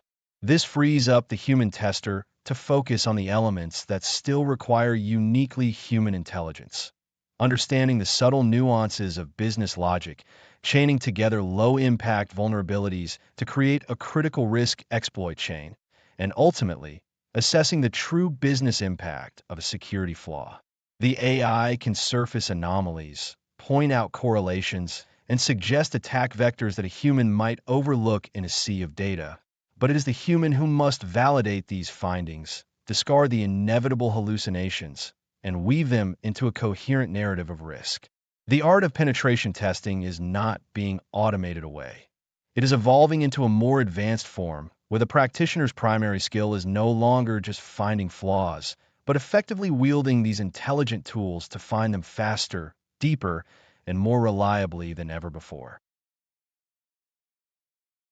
To make this tangible, let's consider how this integrates into a practical, day-to-day workflow, as theory without application is of little value. This AI-powered approach does not require abandoning the trusted tools we use every day. Instead, it enhances them. Imagine running a web assessment with a tool like Burp Suite proxying your traffic. You could have a custom Python script running in the background that is connected to the Burp Extender API and a Generative AI Models API.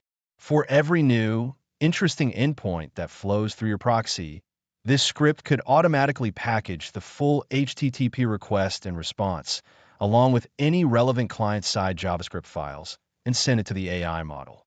The prompt would instruct the AI to analyze this specific transaction in the context of the overall application and return a list of vulnerability hypotheses, complete with tailored payloads for each. These AI-generated payloads could then be automatically piped into a dedicated burp intruder tab or sent to burp repeater for immediate manual inspection and verification. This creates a seamless, semi-automated workflow where the AI provides a constant stream of intelligent suggestions directly within the tool you are already using.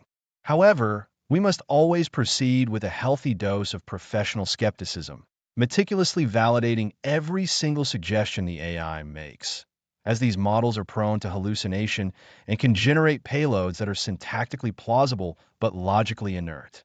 The final arbiter of whether vulnerability is real is always the tester. I'll see you in the next lesson. Welcome back. In our journey so far, we have explored how to discover vulnerabilities, but discovery is often just the first step in a much more intricate dance. Between you and a successful exploit, you will often find a sentinel standing guard, the Web Application Firewall, or WAF. These systems are designed to be the frontline defense, meticulously filtering HTTP traffic to block common attacks like SQL injection and cross-site scripting before they ever reach the vulnerable application code. A WAF operates by matching incoming request data against a predefined set of rules or signatures of known malicious payloads. While this signature-based approach is effective against low-hanging fruit and script kiddie attacks, it presents a fascinating and solvable puzzle for the advanced penetration tester. The core limitation of a traditional WAF is its reliance on pattern matching. If a payload doesn't match a known bad pattern, it's often allowed through. Our objective, then, is to craft payloads that are syntactically deviant but semantically intact, a task for which generative AI is exceptionally well suited. Manually creating these variations is a tedious, time-consuming process of trial and error. But with GenAI, we can automate the generation of a virtually infinite stream of creative, obfuscated attack vectors. This dramatically accelerates our ability to find a bypass, turning a days-long manual effort into a minutes-long automated process. The fundamental principle we will be exploiting is the gap between what a WAF recognizes as an attack and what the backend system interprets as a valid, albeit malicious, command. The true power of using generative AI in this context lies in its ability to produce what can be described as polymorphic payloads at an unprecedented scale. Think of a standard XSS payload like script, alert, XSS/script. A basic WAF will block this instantly. A human tester might then try variations like using different cases, adding comments, or employing character encoding. These are all valid techniques, but they represent a finite set of transformations that are often anticipated by modern WAF rule sets. A large language model, however, can be prompted to think far more creatively. We can instruct the AI to generate hundreds of functionally equivalent payloads by combining multiple obfuscation techniques in novel ways. For example, we could ask it to rewrite the payload using a mixture of URL encoding, hexadecimal escape sequences, and even obscure JavaScript functions that ultimately achieve the same goal. The model can be prompted to avoid specific keywords that are known to be blacklisted by the target WAF, forcing it to generate code that is logically sound but syntactically unrecognizable to the security appliance. This process moves beyond simple substitution. The AI can be guided to understand the context of the injection and generate payloads that abuse the specific quirks of the server-side language or database system. This is a paradigm shift from the static tamper scripts used in tools like SkullMap, which are limited to a pre-programmed set of mutations. With GenAI, we are creating a dynamic and intelligent payload factory capable of adapting to the specific defenses it encounters. A critical aspect of a successful WAF bypass strategy is establishing an interactive feedback loop, a process that generative AI can automate with remarkable efficiency. It's not enough to simply generate a massive list of potential payloads. We must test them, analyze the results, and refine our approach based on the WAF's behavior. Imagine a scenario where we use a GenAI model to create an initial batch of 100 SQL injection variants. We can then script the process of sending each payload to the target application and monitoring the HTTP response. If a request is blocked, indicated perhaps by a specific status code like 403 forbidden or a characteristic WAF block page, we feed this information back to our AI. Our next prompt can be more specific. The previous payload was blocked. Generate a new version that avoids using the union select syntax, but still attempts to retrieve data from the user's table, perhaps by using nested subqueries and character code-based obfuscation. This iterative refinement allows the AI to learn the WAF's rule set through inference. Each blocked request provides a clue about what the WAF is looking for, and the AI can use these clues to systematically construct a payload that navigates the gaps in the defensive rules. This creates a closed-loop system where the AI acts as an automated red teamer, continuously probing, learning, and adapting its attack vectors until it achieves success. This method is significantly more powerful than static fuzzing, as it incorporates a learning component that actively works to solve the puzzle presented by the WAF's configuration. Let's delve deeper into the specific obfuscation and evasion techniques that we can automate with generative AI, moving beyond the trivial examples. Consider the complexity of bypassing a WAF that protects against SQL injection. We can instruct an LLM to employ a layered mutation strategy, a concept that makes payloads incredibly difficult for signature-based systems to unravel. For instance, we could prompt the AI to generate a payload that first uses non-standard keywords, like replacing substring with mid in MySQL, then wraps function names and comments, /*, select */, and finally encodes the entire string using a combination of URL, encoding, and hexadecimal representations for specific characters. The AI can be asked to experiment with different whitespace characters, such as tabs, new lines, or even more obscure characters like %0b, to break up keywords in ways that a WAF might not anticipate. Furthermore, we can leverage the AI to exploit HTTP parameter pollution, HPP, where we split a malicious payload across multiple parameters with the same name, confusing the WAF but allowing the backend server to concatenate and process the full payload. For cross-site scripting, the AI can generate payloads that abuse different parsing contexts, creating polyglot injections that are interpreted differently by the WAF and the user's browser, allowing the malicious script to execute.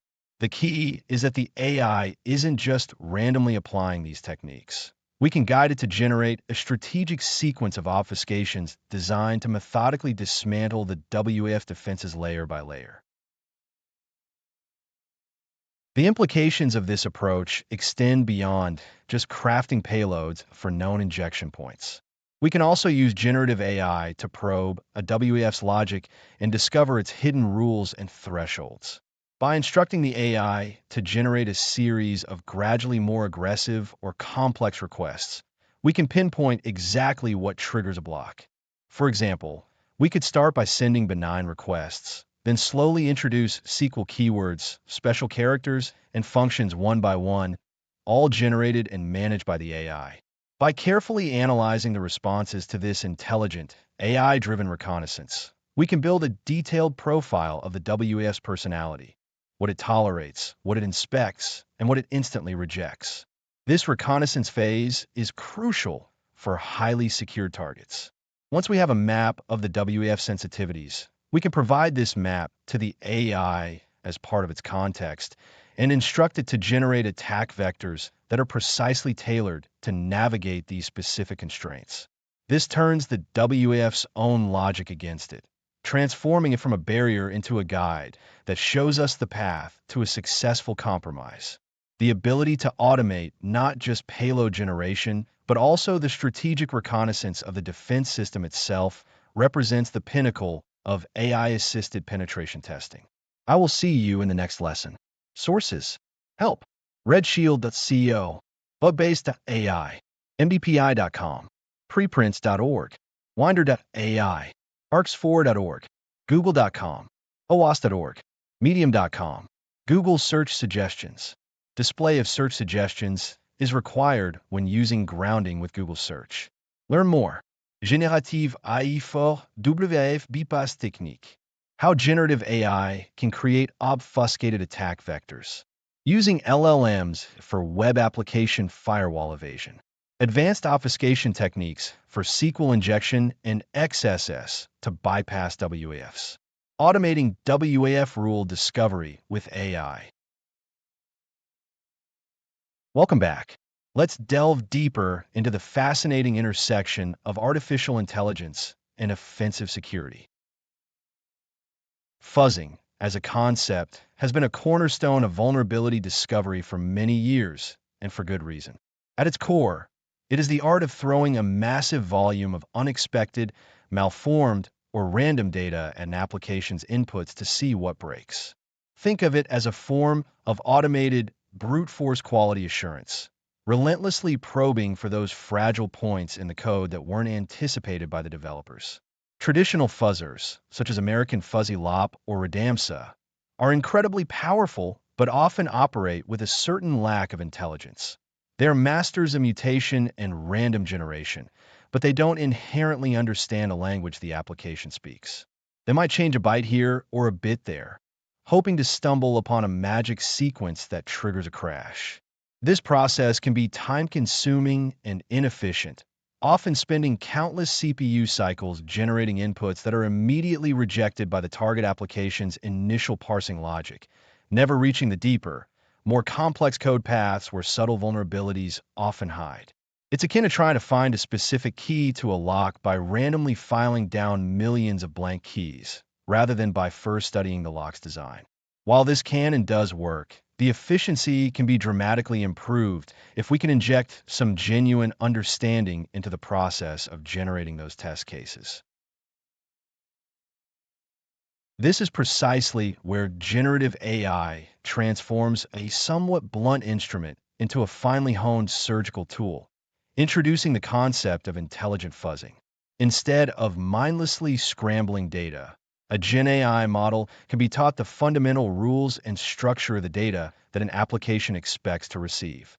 It moves beyond mere randomness and into the realm of context-aware input creation. Imagine you're trying to communicate with someone in a foreign language. You could shout random syllables, or you could use a dictionary and a grammar guide to construct sentences that are almost correct but intentionally contain subtle grammatical errors to test the listener's comprehension. GenAI does the latter. It can analyze protocol specifications, API documentation like OpenAPI or Swagger files, or even examples of valid data to build an internal model of what is correct. From this foundation of knowledge, it can then artfully and deliberately craft inputs that violate the rules in specific, targeted ways, exploring the edge cases that developers and simple fuzzers so often miss. This is a paradigm shift from a quantitative approach. How many inputs can we generate? To a qualitative one. How sophisticated and effective can each input be? The goal is no longer just to crash the application, but to do so by exploiting a nuanced understanding of its expected logic and data structures. The true power of this approach lies in the GenAI's ability to generate inputs that are structurally valid enough to bypass initial sanity checks, but semantically flawed enough to trigger deeper vulnerabilities. For example, consider a web application that accepts a JSON payload to create a new user profile. A traditional fuzzer might send random bytes, which the JSON parser would immediately reject, ending the test. A GenAI model, on the other hand, can be given the API schema. It understands that the payload should be a JSON object with specific keys like username, password, and age. The model can then generate thousands of variations that are perfectly formed JSON, but contain problematic data. It might put an extremely long string in the username field to test for buffer overflows, a negative number in the age field to check for improper handling of signed integers, or even embed a nested JSON object where a simple string is expected to test the parser's recursion limits. It can experiment with different data types, sending a Boolean value when an integer is expected or an array when an object is anticipated. Each of these inputs is intelligently designed to probe a specific potential weakness, making the fuzzing campaign vastly more efficient and more likely to uncover security flaws that are tied to the business logic of the application itself. Let's think through this with a more concrete scenario involving a REST API for an online store, which has an endpoint for submitting a product review. This endpoint might expect a JSON object containing a product underscore ID, a rating between 1 and 5, and a review underscore text. If we provide the open API specification for this API to a generative AI, it doesn't just see a target for random data. It sees a set of rules to be broken. The AI would start generating a multitude of plausible yet malicious inputs. For the rating field, it would not just send random numbers. It would specifically send 0, 6, -1, a very large integer to test for overflows, and perhaps even a floating point number like 3.14 to see how the backend handles type mismatches. For the review underscore text, it would generate inputs containing SQL injection payloads, cross-site scripting vectors, long strings to test for buffer overflows, and strings with unusual Unicode characters. For the product underscore ID, it might try non-existent IDs, specially crafted strings, or even attempt NoSQL injection payloads if it suspects a MongoDB backend. The AI can also combine these attacks, submitting a review with a rating of 1000 and an XSS payload in the review underscore text simultaneously. This multi-parameter, context-aware fuzzing is something that traditional fuzzers struggle to achieve without extensive manual configuration. This intelligent generation becomes even more critical when we move beyond simple text-based protocols like JSON or XML and into the world of complex binary formats. Consider the task of fuzzing a sophisticated image processing library that parses PNG files. The PNG specification is intricate, with specific chunk types, headers, and data compression rules. A traditional, mutation-based fuzzer might take a valid PNG file and flip random bits. While this can sometimes be effective, the vast majority of these mutations will result in a completely invalid file that the parser rejects in the first few lines of code. A GenAI, however, can be trained on the PNG specification itself. It can learn the structure of an IHDR, image header, chunk, an IDAT, image data, chunk, and an IND, image end, chunk. With this knowledge, it can generate test cases that are, for all intents and purposes, valid PNG files, but with subtle, malicious corruptions. It could, for instance, create a file where the IHDR chunk declares a certain image size, but the actual data in the IDAT chunks is much larger, attempting to trigger a heap overflow when the library allocates memory. It could generate a file with a malformed libstream inside an IDAT chunk or craft a file with a CRC checksum that is incorrect in a way that might bypass a weak check. This level of granular, structure-aware fuzzing is almost impossible to achieve with random mutation and represents a significant leap in our ability to find deep, complex bugs in binary parsers. Perhaps the most significant advantage of integrating GenAI into our fuzzing workflow is the potential to create a closed-loop, adaptive system. This isn't just about generating a large batch of clever inputs up front. It's about learning from the results and refining the strategy in real time. When a GenAI-crafted input causes the target application to crash or return an interesting error message, that result can be fed back into the model. The AI can then analyze the specific input that triggered the interesting behavior and ask itself, what was special about this input? It might identify that a particularly long string in a specific field was the cause, or a negative value in another. Armed with this new insight, the GenAI can then generate a whole new family of inputs that are variations on that successful theme, attempting to further explore the discovered weakness. This feedback loop allows the fuzzer to dynamically focus its efforts on the most promising areas of the application's attack surface, evolving its strategy as it learns more about the target's vulnerabilities. This is a powerful form of reinforcement learning applied to security testing, where the AI is rewarded for finding bugs and uses those rewards to become a better, more efficient bug hunter over time, far surpassing the capabilities of a static, non-adaptive fuzzer. To implement such a system, you wouldn't necessarily need to build a massive fuzzing framework from scratch. Instead, you can envision a modular architecture where a generative AI model acts as the brain of the operation. This could be a large language model accessed via an API.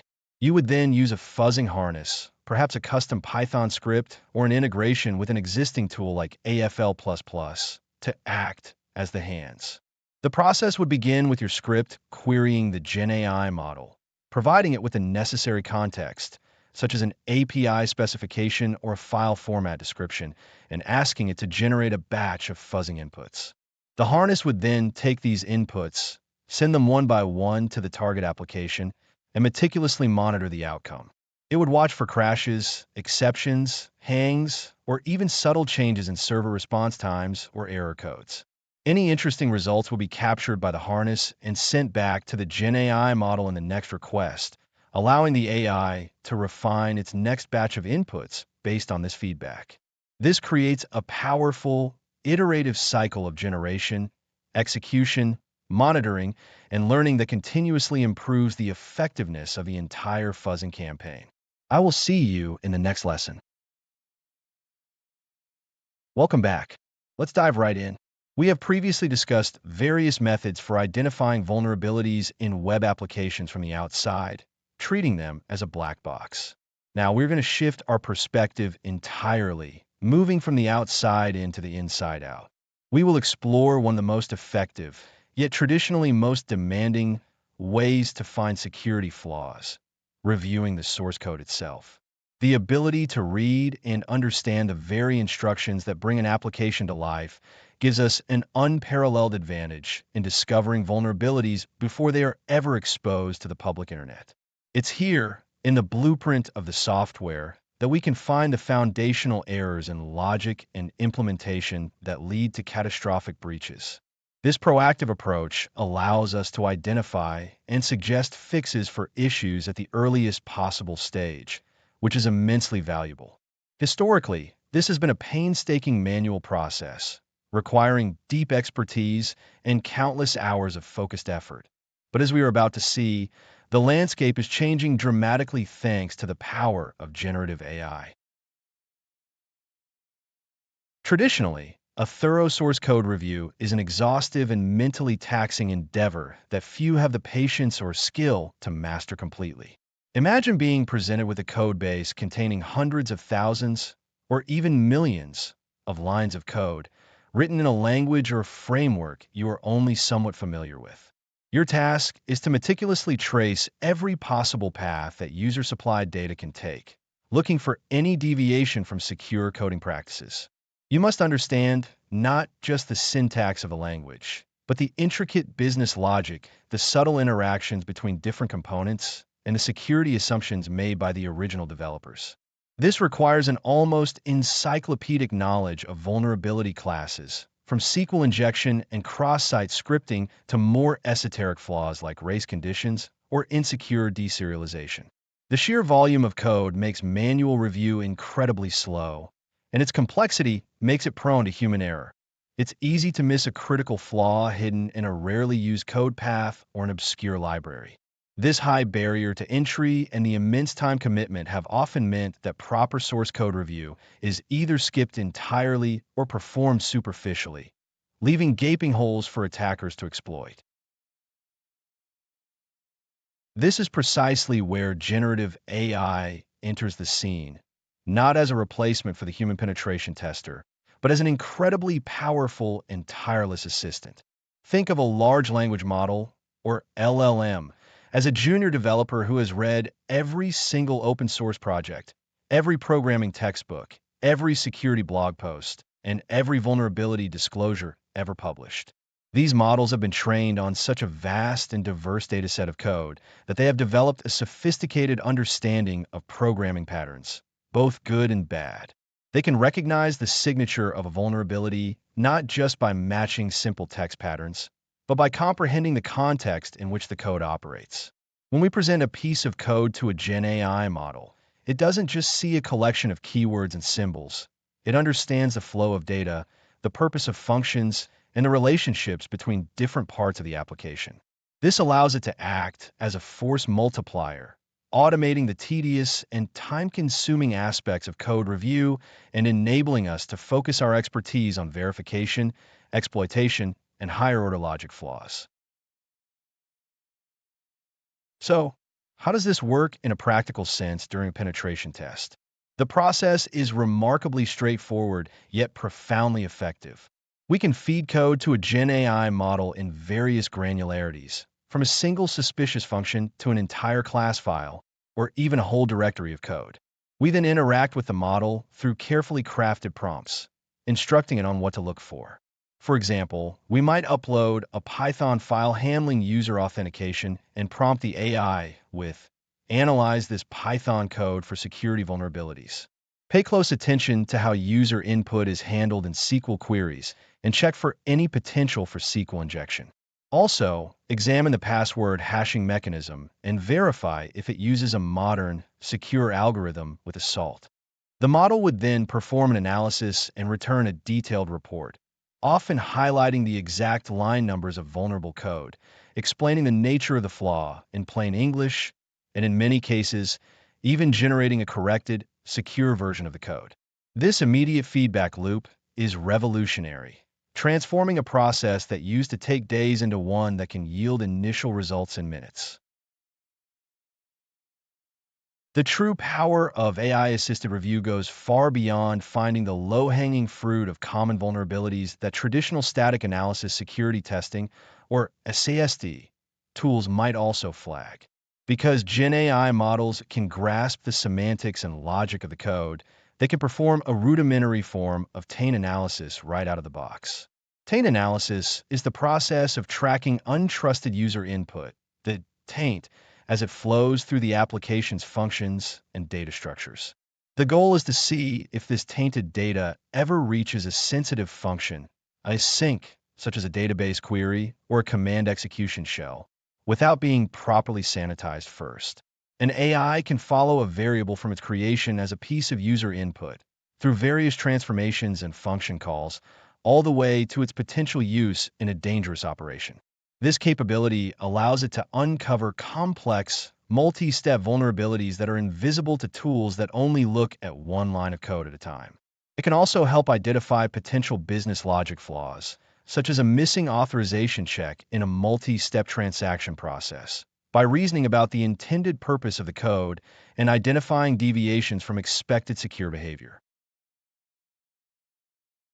Let's consider a concrete example involving a classic SQL injection vulnerability in a snippet of PHP code, a common scenario in many web applications.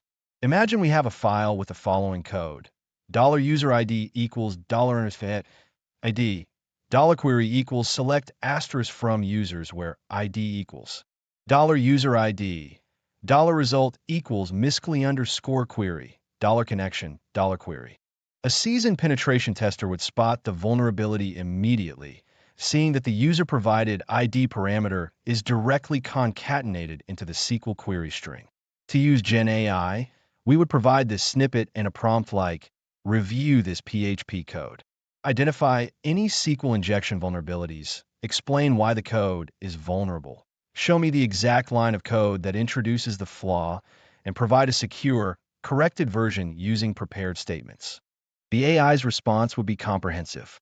It would correctly identify the concatenation on the query line as the source of the vulnerability. It would explain that an attacker could manipulate the ID parameter in the URL to inject malicious SQL, for example, by setting it to 1 or 1 is equal to 1, thereby bypassing authentication or dumping database contents. Crucially, it would then provide the corrected code, demonstrating how to use parameterized queries.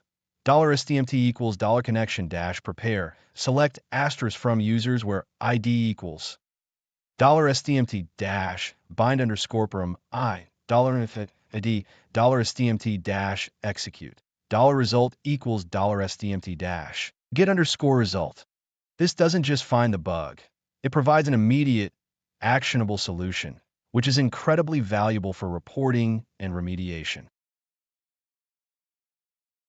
Now, let's explore a more subtle but equally critical vulnerability class: insecure direct object reference, or IDR.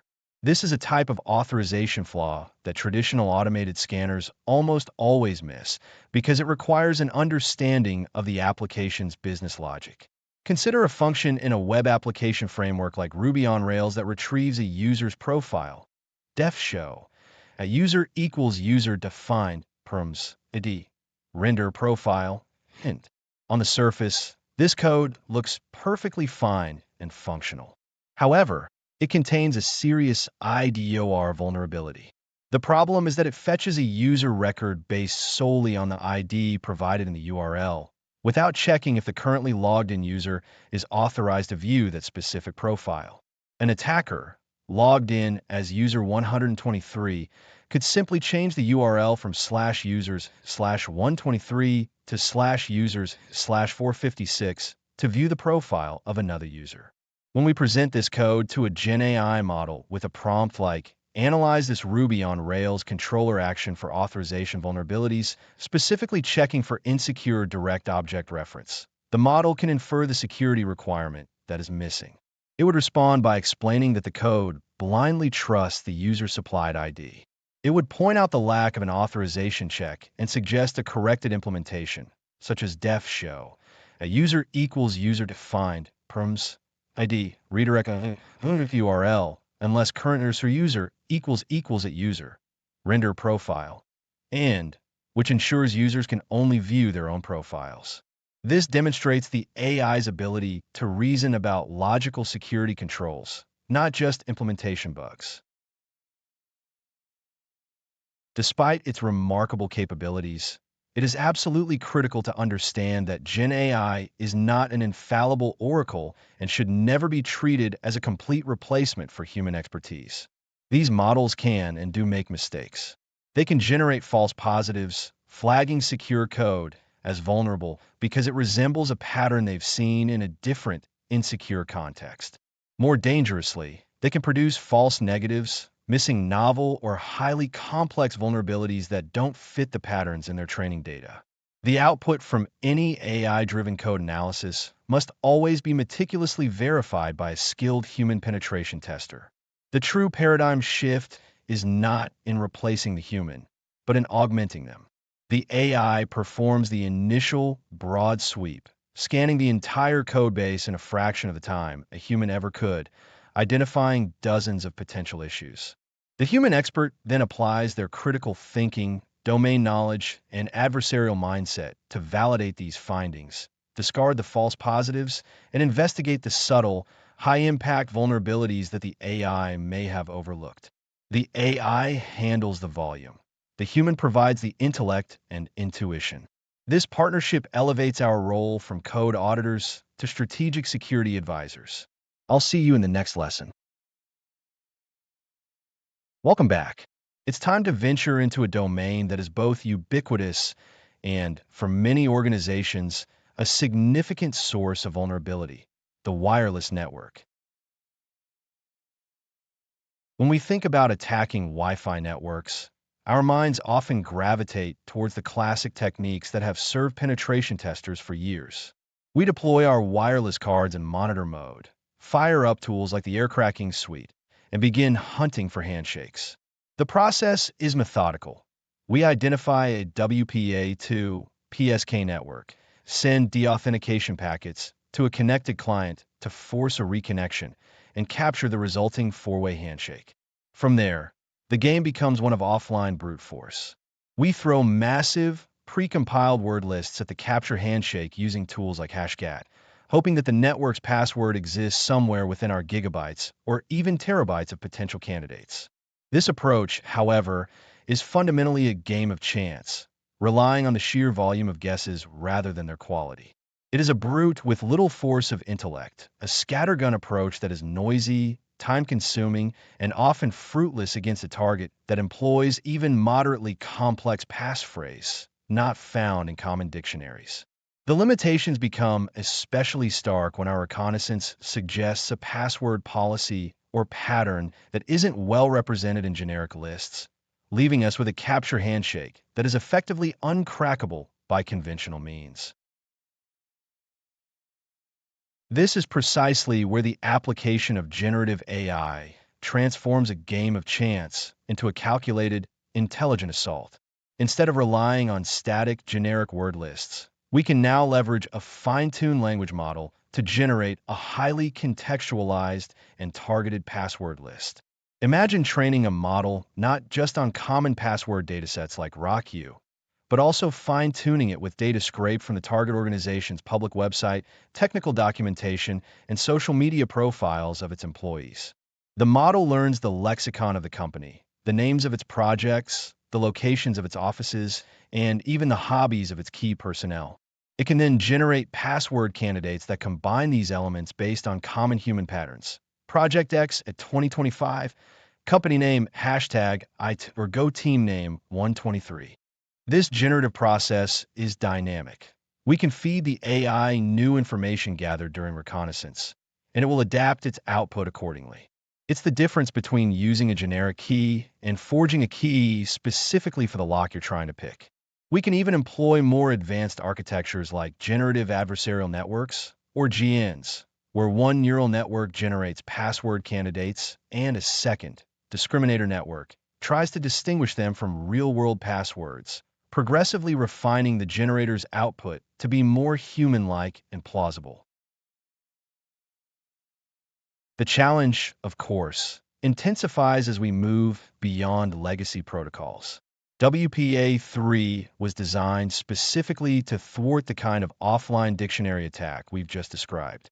Its simultaneous authentication of equals, or SE, handshake protocol, also known as Dragonfly, ensures that each authentication attempt is unique, making it impossible to capture a single handshake and test millions of passwords against it offline.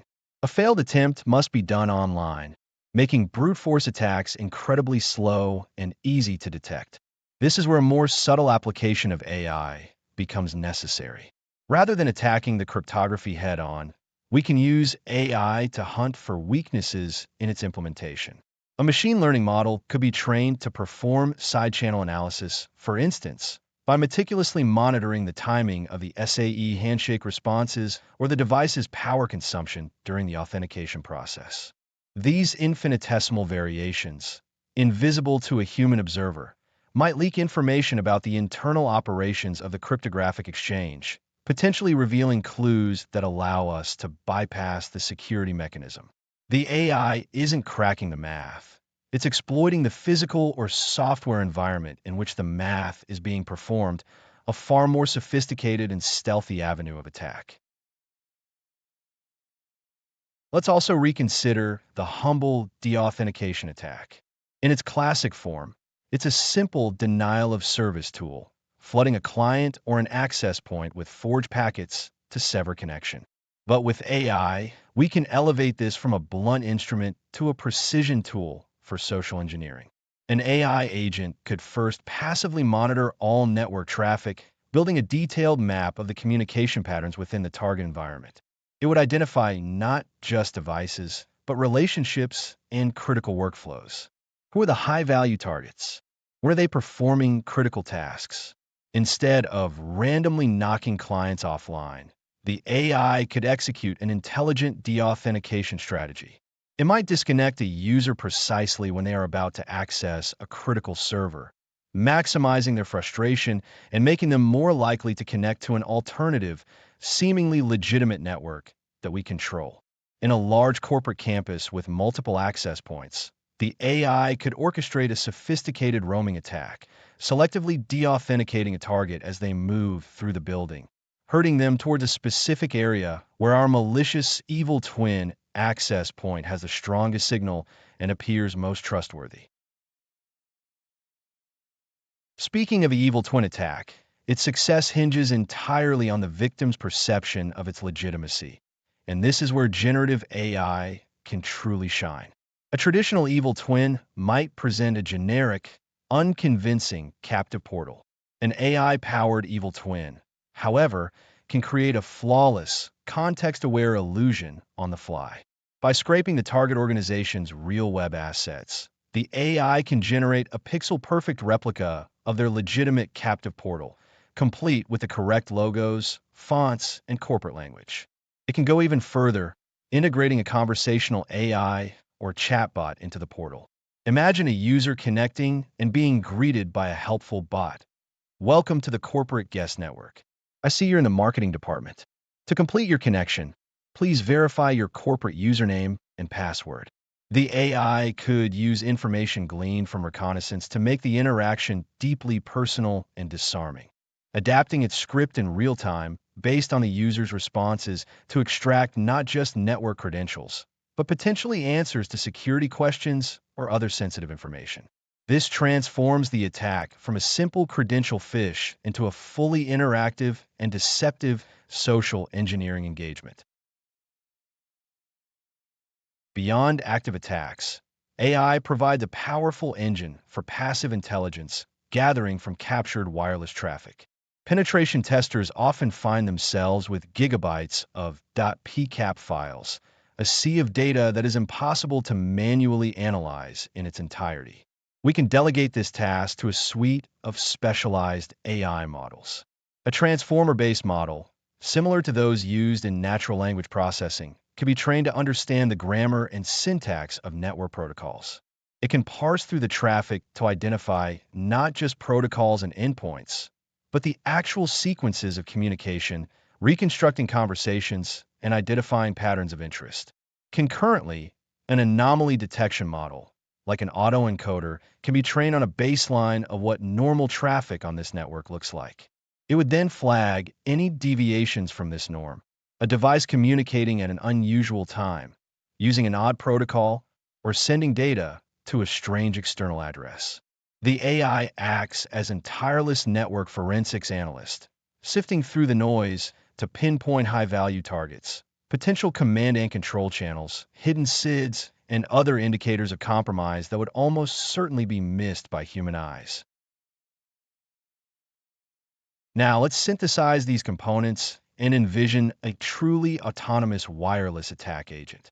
This is no longer about using AI as a discrete tool for a single task, but about orchestrating the entire attack chain under the guidance of a central AI controller, perhaps modeled as a reinforcement learning agent. The agent's policy would define its decision-making process. It begins in an exploration state, using AI-enhanced scanning to identify all wireless networks in range. It then uses a model to analyze these networks, scoring them based on signal strength, security protocol, and potential value. Upon selecting a target, it initiates its first action, attempting to capture a WPA2 handshake. If successful, it passes the capture to the generative AI password cracker. If that fails, or if the network is WPA3, the agent pivots its strategy. Its policy dictates that the next logical action is to deploy an evil twin. It then commissions the generative AI to create a convincing captive portal and proceeds to launch an intelligent deauthentication attack to herd a high-value client towards its trap. The agent receives a reward for each successful step, such as capturing a handshake or acquiring credentials, reinforcing its decision-making process for future engagements. This represents a significant leap towards automated red teaming in the wireless domain. Finally, a truly advanced adversary, and by extension a thorough penetration tester, must also consider the defensive landscape. How can we use generative AI not just to attack, but to test and evade the very systems designed to stop us? This involves turning our AI against the Wireless Intrusion Detection and Prevention Systems, WIDS/WIPS. We can employ an adversarial AI in a black box fashion, sending various probes and malformed packets towards the network and carefully observing the WIDS responses, or lack thereof. By analyzing which actions get flagged and which go unnoticed, the AI can learn the underlying rule set and logic of the defensive system. Once this model of the WIDS is built, the AI can then generate a novel attack strategy specifically designed to be invisible to that particular defensive implementation. It might, for example, learn to fragment packets in a specific way or slow down its scan to a rate that falls just below the detection threshold, effectively creating a bespoke WIDS bypass for our engagement. This adversarial mindset, pitting one AI against another, is the hallmark of a truly next-generation approach to security testing. I'll see you in the next lesson. Welcome back. In our journey so far, we have explored how generative AI can reshape various facets of penetration testing. But now we venture into a domain that is simultaneously ubiquitous and uniquely fragmented, the Internet of Things. The fundamental challenge when approaching IoT security, unlike more standardized environments like corporate Windows networks or common web application stacks, is the sheer, unbridled chaos of heterogeneity you will inevitably encounter in the field. We are not dealing with a monoculture. Rather, it is a sprawling ecosystem of countless devices from thousands of vendors, each with its own bespoke hardware architecture, a custom stripped-down version of Linux or a real-time operating system, and very often, proprietary communication protocols that speak a language understood only by the device itself and its cloud counterpart. In the past, this diversity served as a form of security through obscurity, as the effort required for a human analyst to reverse engineer each unique target was immense and often not cost-effective. This is precisely where generative AI shifts the paradigm, not as some magical hack button, but as a tireless, knowledgeable assistant that can help us make sense of this complexity. It can function as our Rosetta Stone, ingesting unfamiliar data from a strange new device and helping us translate it into a language of vulnerabilities and exploit primitives that we can understand and act upon, effectively taming the chaos. Think of it less as an autonomous hacker and more as the ultimate subject matter expert on every obscure technology you might find. Our initial engagement with any target, as you know, begins with identification and fingerprinting, but in the IoT world, this goes far beyond a simple map scan looking for open ports. Many IoT devices are designed to be silent and stealthy, initiating outbound connections, but exposing no open services for you to probe directly. Here, GenAI allows us to perform a much more sophisticated form of passive analysis by examining network traffic captures. Imagine you are on a network with a dozen unknown smart devices. By capturing the traffic and feeding the PCAP data summary to a GenAI model, you can begin to ask incredibly powerful questions. You might prompt it to analyze the traffic patterns, the destination IP addresses, the frequency and size of data packets, and the protocols being used, even if they are encrypted. The model could then infer the probable function of each device, hypothesizing that a device sending a small, encrypted packet to an AWS endpoint every 2 minutes is likely a sensor, while another streaming data constantly to a specific media server is probably a security camera.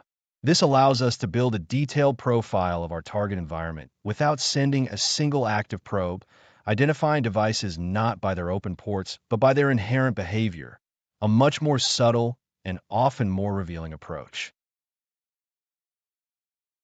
Once a device is identified, the next major hurdle is often understanding how it communicates, especially when it eschews standard protocols like HTTP or MQTT in favor of a custom-built protocol over TCP or UDP, a common practice in consumer and industrial IoT. The traditional workflow involves painstaking manual reverse engineering with tools like Wireshark, where an analyst stares at hex dumps for hours, trying to discern patterns, identify message types, and figure out the structure of the data. This is where GenAI can provide a monumental acceleration of our efforts. By providing a model with a series of capture transmissions between the device and its server or mobile app, we can ask it to deduce the protocol structure. You could prompt it. Here are several captured UDP packets from an unknown device. Analyze them to identify any recurring preamble, header structure, potential length fields, and checksums. Hypothesize a structure for this protocol. The model can then provide a potential layout, which you can test and refine through further interaction, asking it to generate a Python script using a library like Scapy that implements this hypothetical protocol structure. allowing you to begin crafting your own packets to fuzz the device and test for vulnerabilities, turning days of manual effort into a matter of hours. Moving our focus from the network to the device itself, gaining access to the firmware, whether by downloading it from the vendor's website or physically extracting it from the device's flash memory, is a critical step. However, a firmware binary is just the beginning. The real work lies in analyzing it for weaknesses, a task made difficult by unfamiliar processor architectures like MIPS or ARM and the lack of familiar operating system APIs. Here again, GenAI serves as an indispensable analyst assistant. After running the firmware through a disassembler like Ghidra or IDA Pro and generating disassembly or decompiled C code, you can feed these code snippets, or even the entire file, to a large language model. You can then instruct it to act as a senior security code reviewer, prompting it with queries like, review this decompiled C function from an IoT camera's firmware. It appears to handle authentication for the web interface. Look for potential command injection vulnerabilities, buffer overflows, or the use of hard-coded credentials. The AI can then highlight dangerous function calls like strcpy or system with unsanitized user input, point out static credentials compiled directly into the binary, or identify weak cryptographic implementations, providing a detailed, natural language explanation for each potential finding and dramatically speeding up the vulnerability discovery process. Discovering a vulnerability, such as a classic buffer overflow, is one thing, but successfully exploiting it on a constrained and often peculiar IoT device is another challenge entirely. These devices frequently lack the memory protections like ASLR and DEP that we might be used to on modern servers and workstations, but they also run on non-x86 architectures and have very limited memory, meaning our exploits must be precise, compact, and tailored to the specific environment. GenAI can be an extraordinary tool for crafting these bespoke payloads. For instance, once you have identified a buffer overflow in a function running on a big Indian MIPS processor, you could describe the vulnerability, the architecture, the memory layout, and your goal to the AI.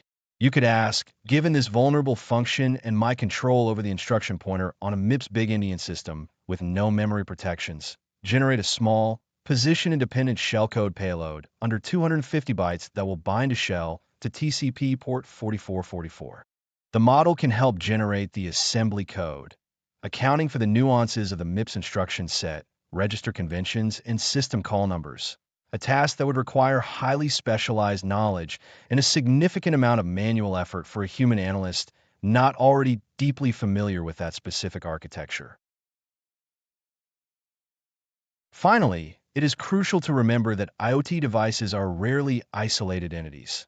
They are components within a larger, interconnected ecosystem that includes mobile applications, cloud-based APIs, and web management portals.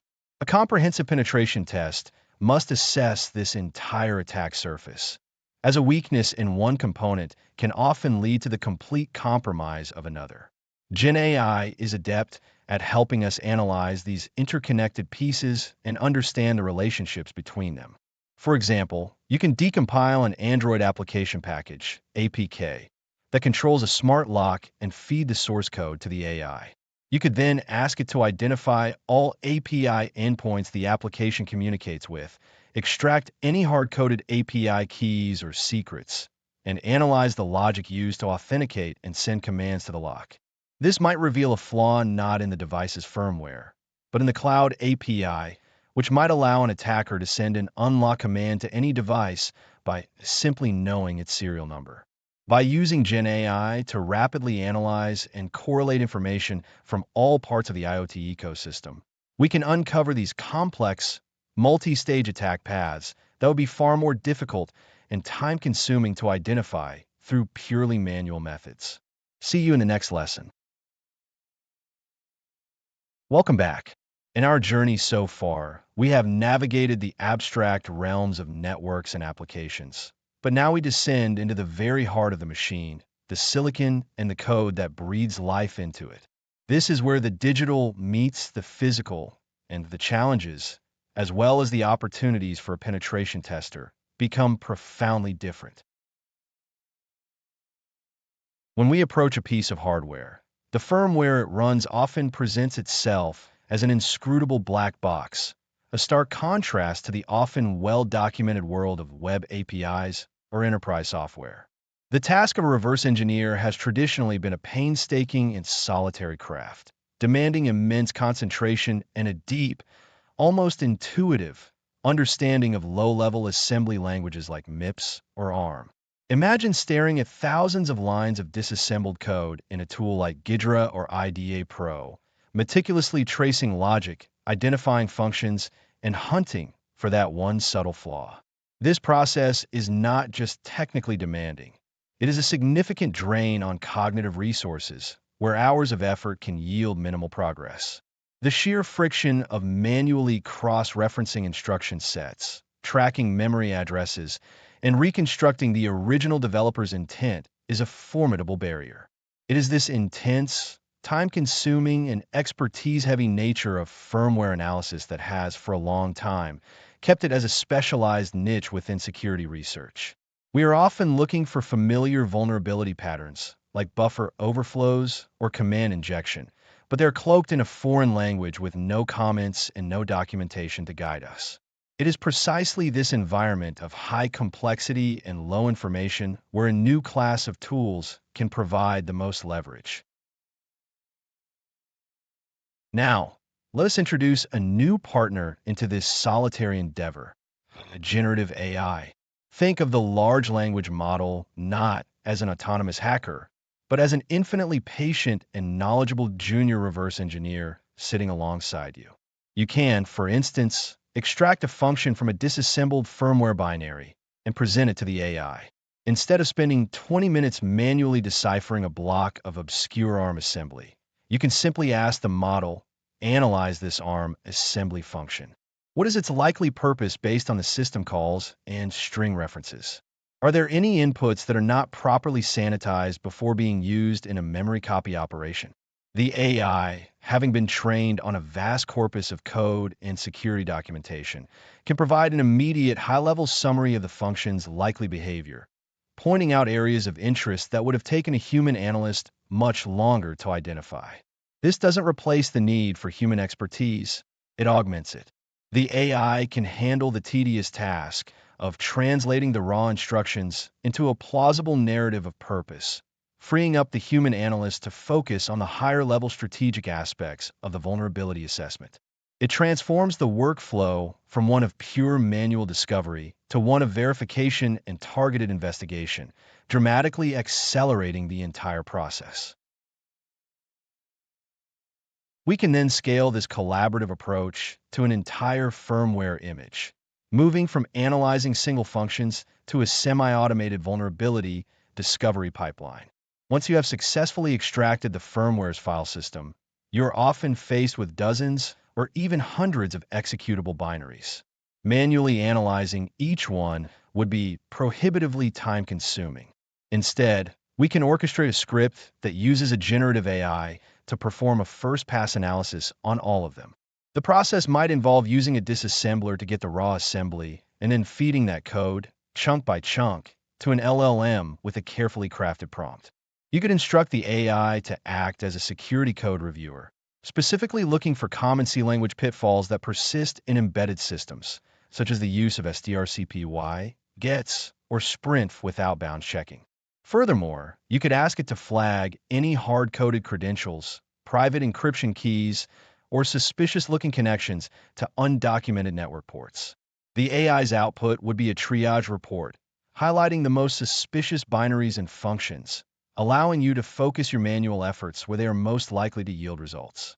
This isn't about finding zero-day exploits with a single click, but about intelligently filtering a massive amount of data to pinpoint the most promising areas for a deeper, human-led investigation.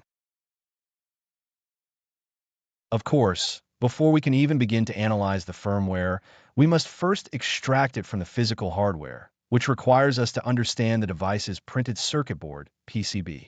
This is where the visual analysis capabilities of modern AI models come into play, bridging the gap between the physical device in your hand and the digital code you want to examine.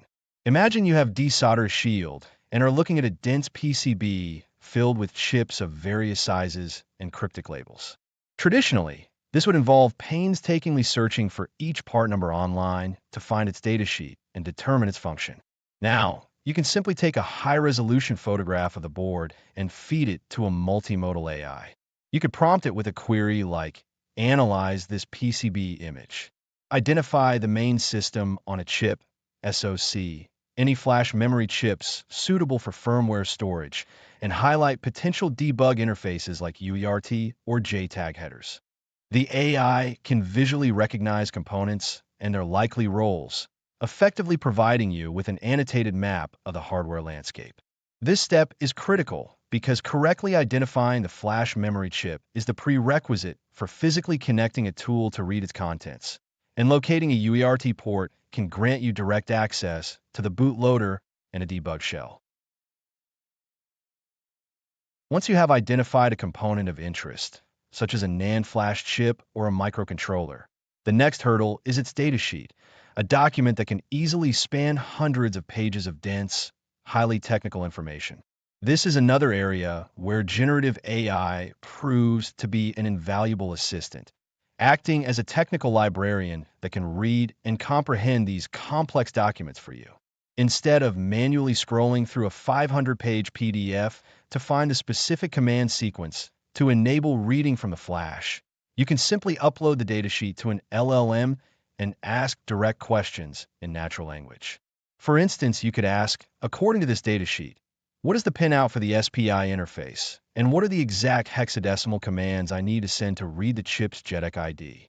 Or you might ask for a summary of the security features, such as readout protection or secure boot mechanisms. This transforms the tedious and error-prone process of datasheet research into an interactive dialogue, allowing you to extract the precise information you need in a fraction of the time. You are no longer just a reader. You are an interrogator, actively querying the documentation to build your attack plan efficiently. With the hardware understood and the path to the firmware identified, we can move on to active interaction. And here too, GenAI can serve as a powerful script generation engine. Hardware hacking often involves writing custom code to communicate with specialized protocols like I2C or SPI, or to bitbang a non-standard protocol. You might need to write a Python script for a Raspberry Pi, or a script for a hardware tool like a Bus Pirate or Grade FET. You can describe your objective to an AI. Write a Python script using the SpyDev library to interface with a Winbond W25Q128FE flash chip. Include functions to read the status register, erase a sector, and read a full page of data. The AI can generate a robust starting point for your script, including the necessary library imports and function stubs, saving you significant development time. We can take this a step further into more advanced hardware attacks, like voltage fall injection. While the AI won't invent a novel glitching technique, you can describe the parameters from a research paper and ask it to generate the precise microcontroller code needed to control a MOSFET to drop the voltage for a specific number of nanoseconds at a precise moment in the boot cycle, a task that would otherwise require deep expertise in embedded programming and timing loops. It is imperative, however, to temper our enthusiasm with a healthy dose of professional skepticism, as these powerful AI models are not infallible. The underlying technology can, and often does, produce hallucinations, outputs that are plausible and confidently stated but are factually incorrect. An AI might misidentify a voltage regulator as a flash chip, generate code for a library that doesn't exist, or confidently invent a JTAG pinout that bears no resemblance to the actual chip's datasheet. Using such information without verification could, at best, lead to wasted time and, at worst, result in permanent damage to the target device by sending incorrect voltages to sensitive pins. Therefore, you must always treat the AI's output as a highly educated suggestion, not as gospel truth. You, the human expert, remain the final authority in the loop. Your role is to verify the AI's suggestions against primary sources like the official datasheets, to sanity check the generated code, and to apply your own experience and intuition before ever connecting a probe or running a script. The AI is a powerful force multiplier, but it is a tool to be wielded with caution and critical thinking. We will continue to explore these advanced topics in our next session. Welcome back. We're about to step into a domain where the consequences of our actions are measured not just in data loss, but in physical reality, which is the world of operational technology security. Before we can apply our advanced techniques, we must first internalize the profound differences between the familiar realm of information technology and the specialized world of operational technology, or OT. In IT, we often speak of the CIA triad: confidentiality, integrity, and availability. In the OT space, this triad is inverted, with availability and safety reigning supreme over all other concerns. The primary goal is to keep the physical process running without interruption and without endangering human lives or the environment. These are the systems that manage power grids, water treatment facilities, manufacturing assembly lines, and oil refineries. A failure here is not an inconvenience, it is a potential catastrophe. This fundamental difference in priorities shapes every aspect of security, for the technology in use to the mindset of the professionals who manage it. The hardware and software in these environments can be ancient by IT standards, with equipment life cycles measured in decades, not years. https://equals https% tef vertex a tef grounding direct%. Consequently, patching is often a complex, high-risk procedure that is performed rarely, if at all, leaving systems with known, unpatched vulnerabilities for extended periods. This unique landscape is further complicated by the use of proprietary and legacy communication protocols that were designed long before cybersecurity was a consideration. https://www.google.com/URL question mark SA equals sign q equals sign https% 3 a% 2f% 2f vertex AI search.cloud.google.com% 2f grounding API redirect% 2 phasic 2 SDVR developers LTY arc 6 7 for Lexelis and F4 to Y7 with Y6 7 equals 7 if 7 1 WP% 3D.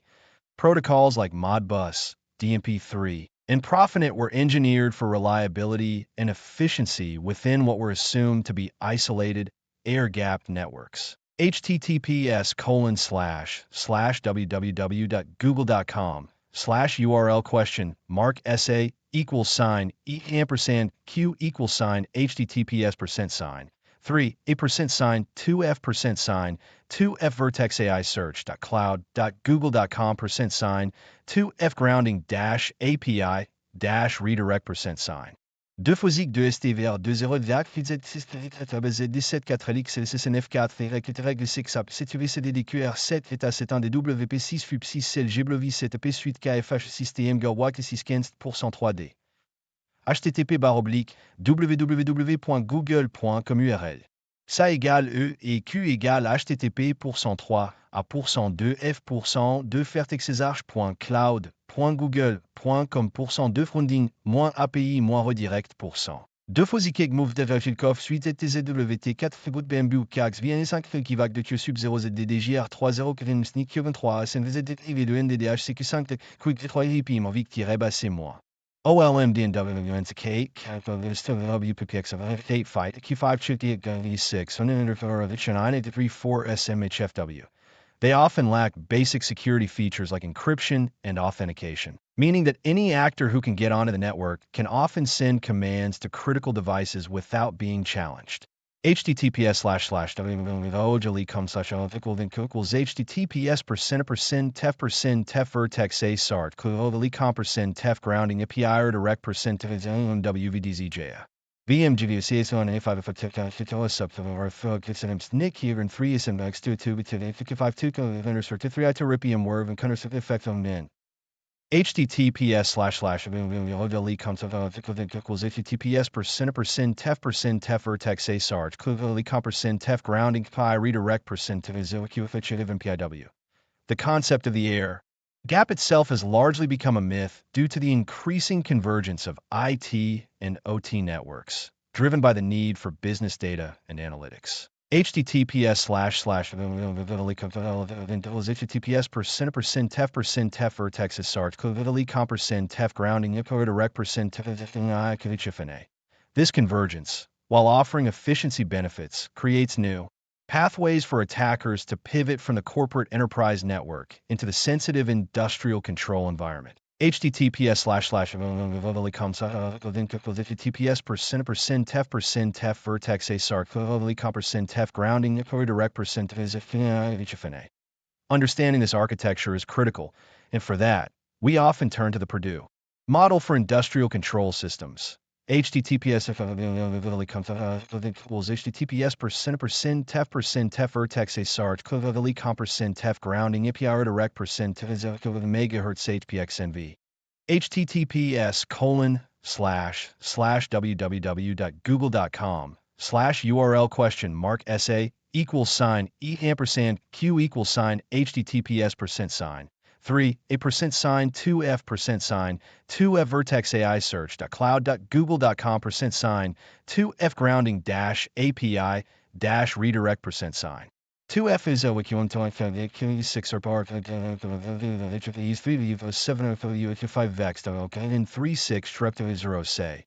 This model provides a framework for network segmentation, dividing the architecture into logical levels, from the level 0 physical process up to the level 5 enterprise network, with a demilitarized zone, DMZ, intended to separate the IT and OT worlds. https://www.google.com/url?$(e&q https% 3 a %sign 2f %sign 2f vertex AI search.cloud.google.com %sign 2f grounding API direct %2 fait direct rommage avec 5 FM DK 0V5 le 1 VFX VTX4 Y-bas VBP7 VMC XT6 BOF SHJ %3D %3D http www.google.com URL.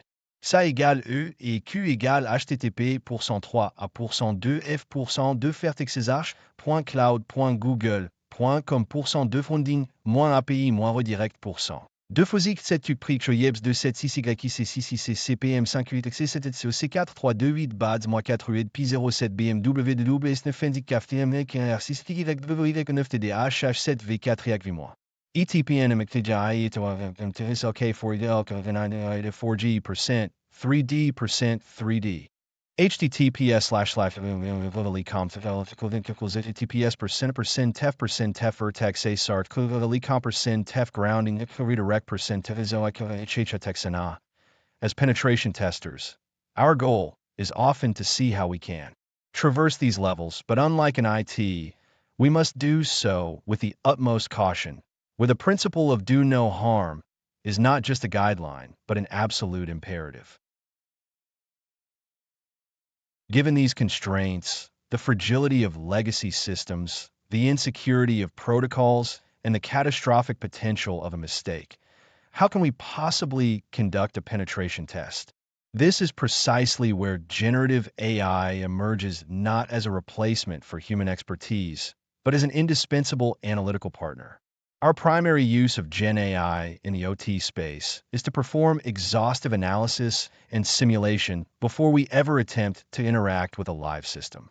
It allows us to front-load the intelligence gathering and vulnerability discovery phases into a safe, offline environment.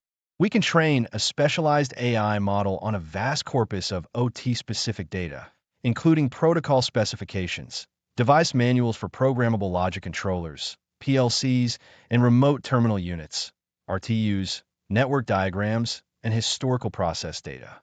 This transforms the AI into a powerful co-pilot that can help us understand these complex, often poorly documented environments at a depth and speed that would be impossible for a human alone. The objective is to leverage AI to build a high-fidelity understanding of the target, enabling us to be surgically precise if, and only if, we are authorized to perform any live testing. The real power of this approach lies in using GenAI to construct and test within a digital twin of the OT environment. https://https://tef tef sart tef grounding direct We can feed the AI all available documentation, network captures, and asset inventories, and then task it with generating the configuration files and logic needed to build a simulated version of the control system in a lab. https://https://tef tef tef grounding redirect tef. This sandbox becomes our playground, a place where we can test exploits and fuzzing strategies without any risk of disrupting physical operations. https://tef grounding For example, analyzing industrial protocols with AI moves beyond simple identification. We can provide a packet capture of Modbus TCP traffic to a GenAI model and ask it not just to parse the traffic, but to infer the operational context. We might ask, given this traffic and the provided HMI screenshots, what is the likely function of the commands being sent to PLC at address 192.168.1.50? And can you identify any write commands that deviate from the normal baseline established over the last 24 hours? The AI can help us reverse engineer proprietary or undocumented extensions to standard protocols by identifying patterns and correlating data fields with observed changes in the system's simulated behavior. A crucial application of GenAI is in generating safe and intelligent fuzzing strategies. Blindly throwing malformed packets at an OT device is a recipe for disaster. Instead, we can use a GenAI model that understands the protocol structure to create a targeted fuzzing plan. The model might analyze the Modbus specification and advise us to avoid fuzzing critical function codes like write single coil or write multiple registers on a specific device known to control a critical motor, but recommend aggressively fuzzing less critical informational fields to check for buffer overflows in the device's management interface. Furthermore, the AI can generate the very scripts, perhaps using a library like Scapy in Python, to execute this highly specific and context-aware fuzzing strategy within our simulated digital twin.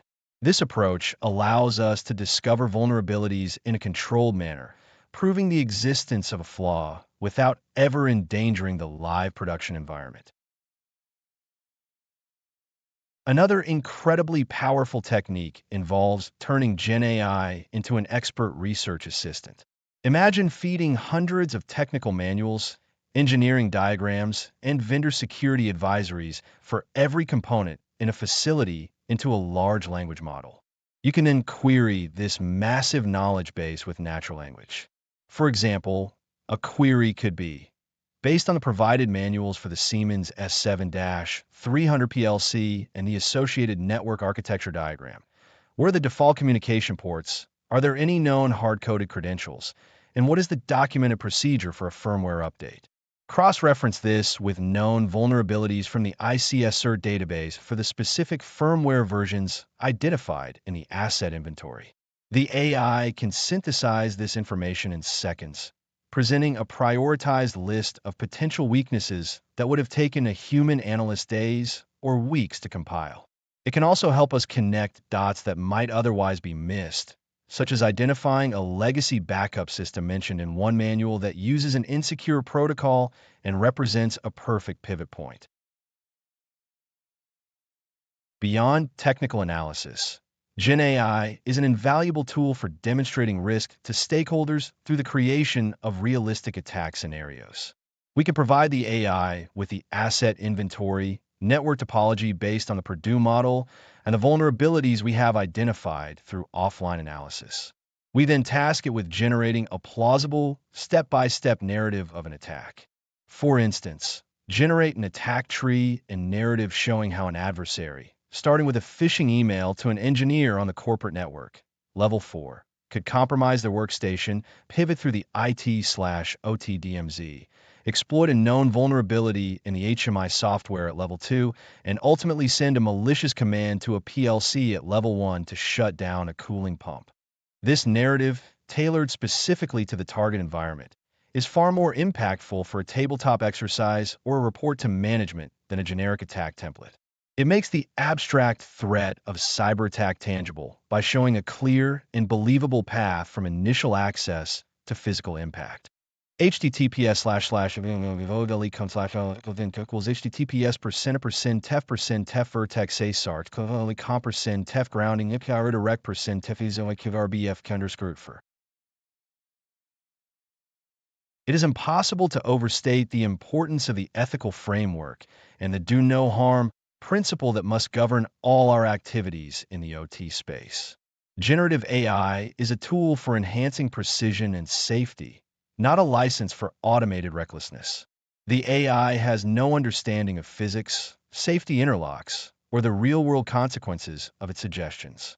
It might generate a technically valid exploit script that, if run on a live system, could lead to equipment damage or worse.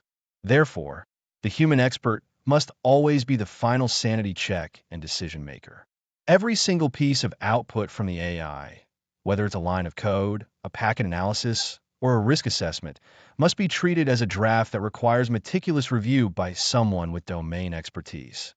The true art of using GenAI for OT penetration testing lies in the thoughtful crafting of prompts and the critical interpretation of the results.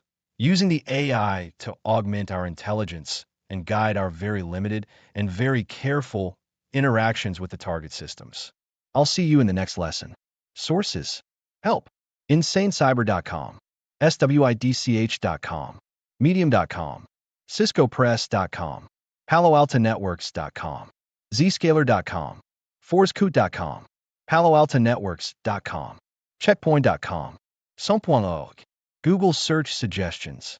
Display of search suggestions is required when using grounding with Google Search. Learn more. GenAI for OT Security Assessment. AI in Industrial Control System Security. Applying AI to ICS/SCADA penetration testing. Common OT protocols vulnerabilities Modbus DMP3. Purdue model for industrial control systems. Hello again.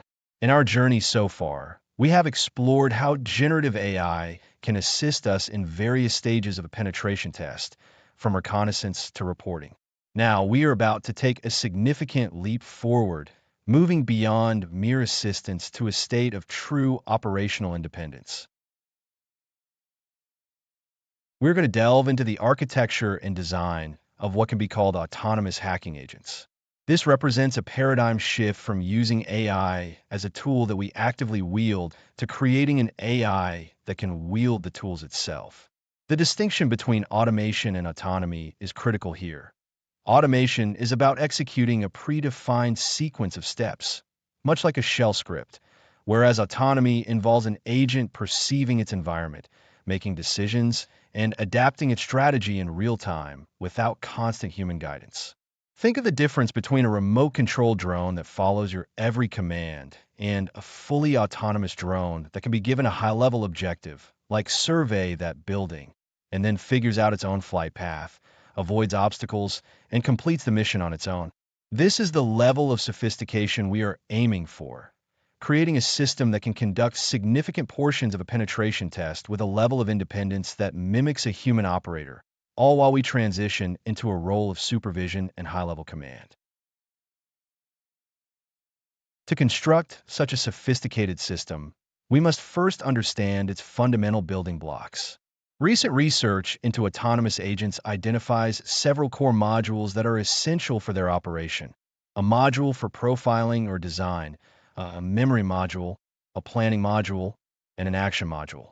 We can think of this architecture as having four primary components that work in concert. First, the perception module acts as the agent's senses, gathering raw data from the target environment by running tools like Map or Burp Suite and parsing their outputs.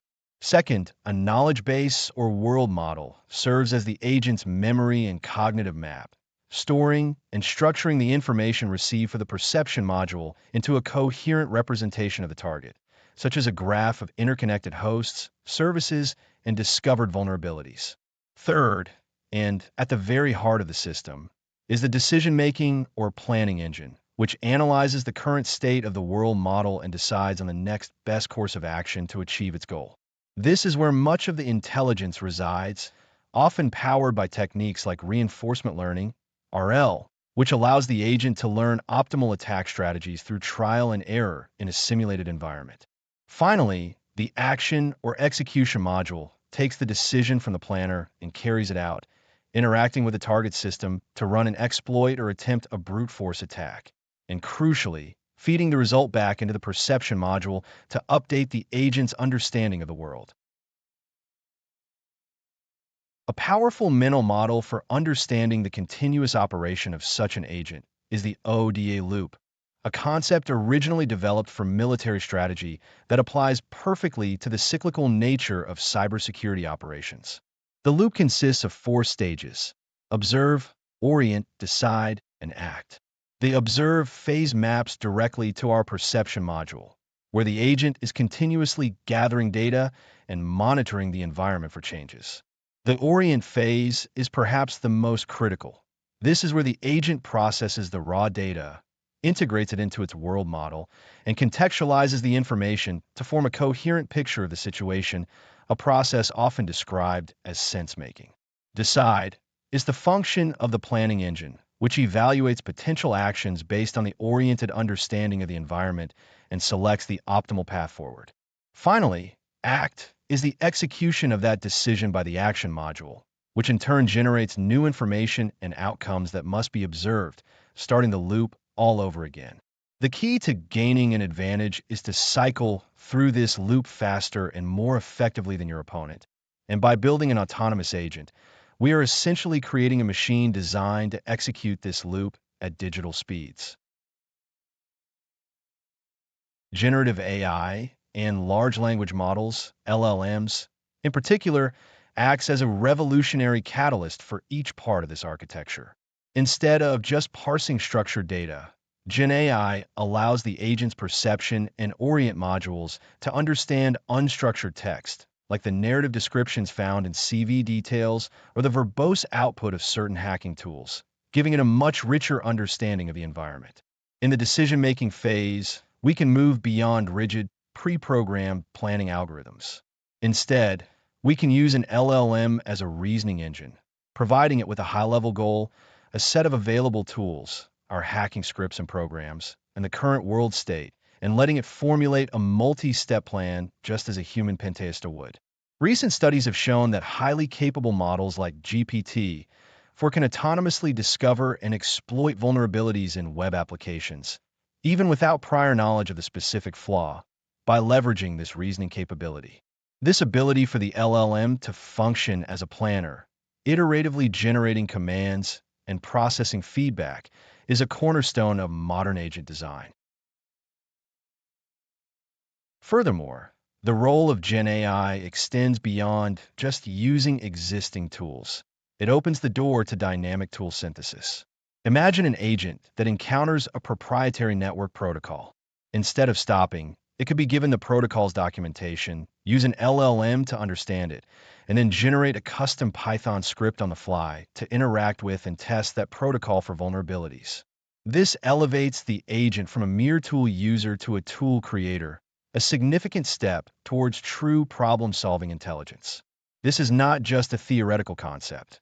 Research has shown that enabling agents to create their own tools is a promising approach for tackling highly complex problems. This also transforms our interaction with the agent itself. We can move from complex configuration files to natural language commands, telling the agent our high-level intent, And in return, the agent can generate its findings into a clear, human-readable report, explaining the attack paths it discovered and the logic behind its decisions. The immense power of these autonomous agents necessitates a profound discussion on ethics and safety. We are, in essence, designing systems that could be weaponized, and the potential for unintended consequences is enormous. It is our absolute responsibility to build robust ethical guardrails, constraints, and safety mechanisms directly into the agent's architecture. The agent's scope must be meticulously defined and strictly enforced to prevent it from ever touching out-of-scope systems. Its actions must be constrained to avoid destructive techniques that could lead to denial of service or data corruption. A human must always be in control, with the ability to monitor the agent's activities and initiate an off switch if its behavior deviates from the intended plan or the rules of engagement.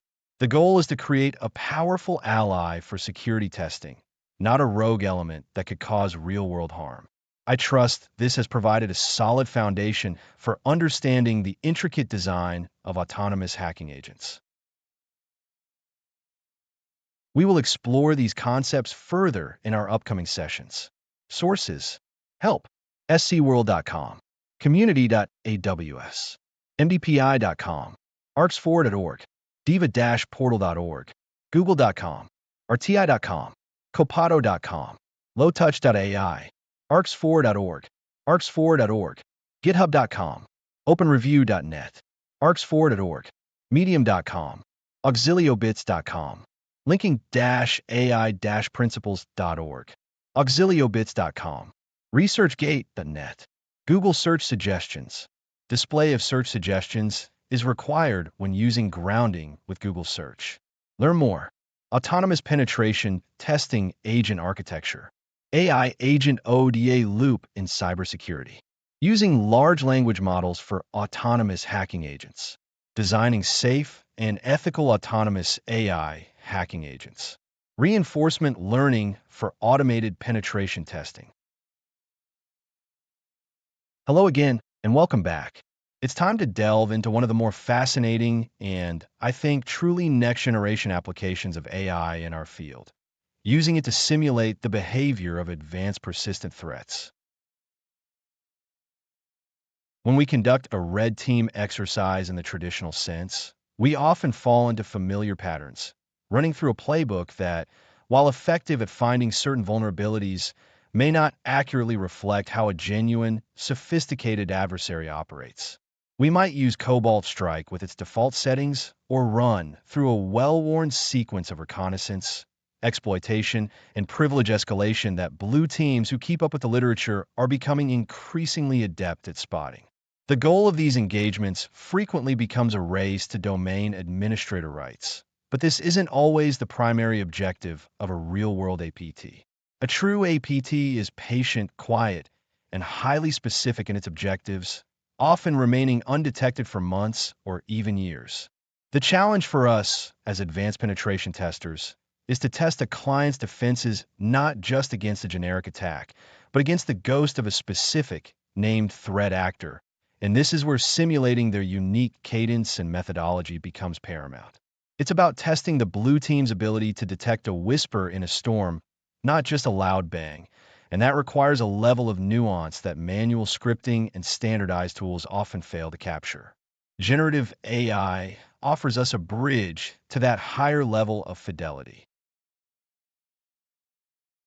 The foundational shift we're discussing is moving beyond a simple checklist of tactics, techniques, and procedures, or TTPs, from a framework like MITRE, ATT, and CK, and towards the creation of a living, breathing adversary persona.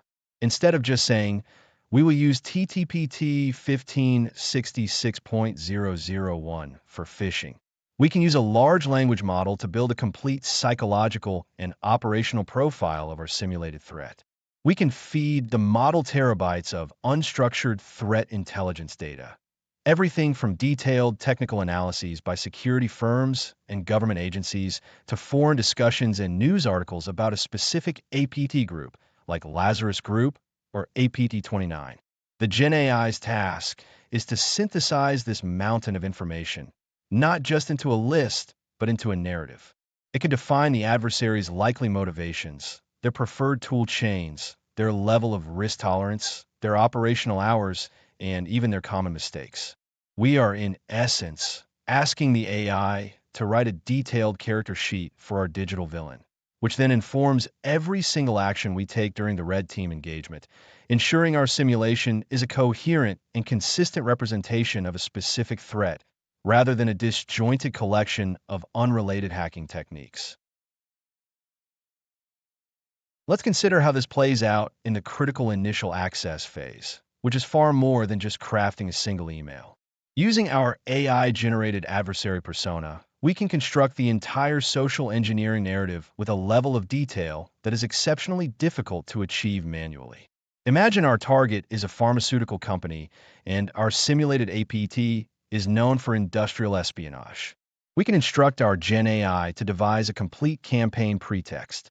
The AI might suggest posing as a researcher from university, referencing a real, recently published scientific paper relevant to the target company's work. It could then generate a series of communications, not just one email, to build rapport and credibility over time. It would write the emails in the appropriate academic tone, create a convincing persona for the fake researcher, and even generate the content for a lure document, such as a PDF purporting to be supplementary research data. Crucially, the AI can also generate the payload dropper, perhaps a VBA macro, ensuring the code style, obfuscation techniques, and execution chain precisely match the known TTPs of the APT group we are simulating, making it a far more challenging puzzle for endpoint detection and response systems to solve.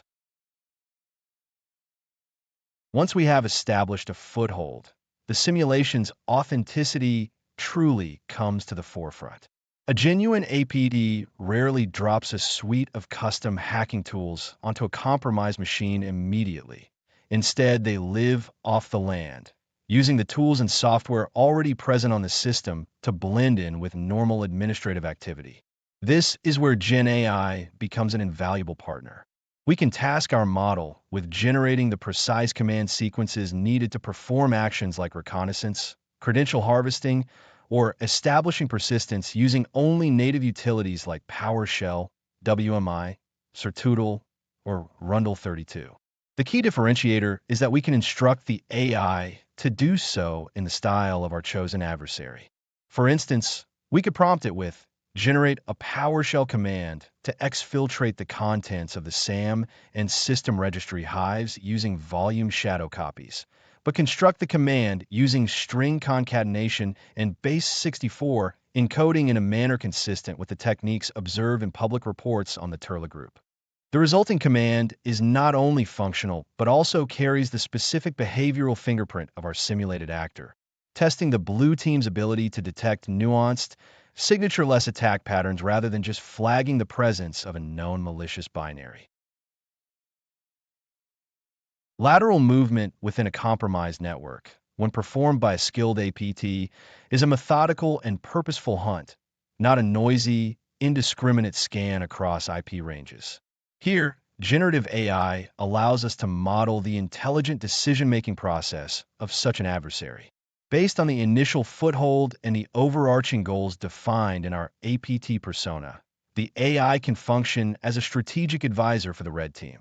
If we compromise a machine belonging to a user in the finance department and the APT's goal is financial gain, the AI will not suggest pivoting to the web servers.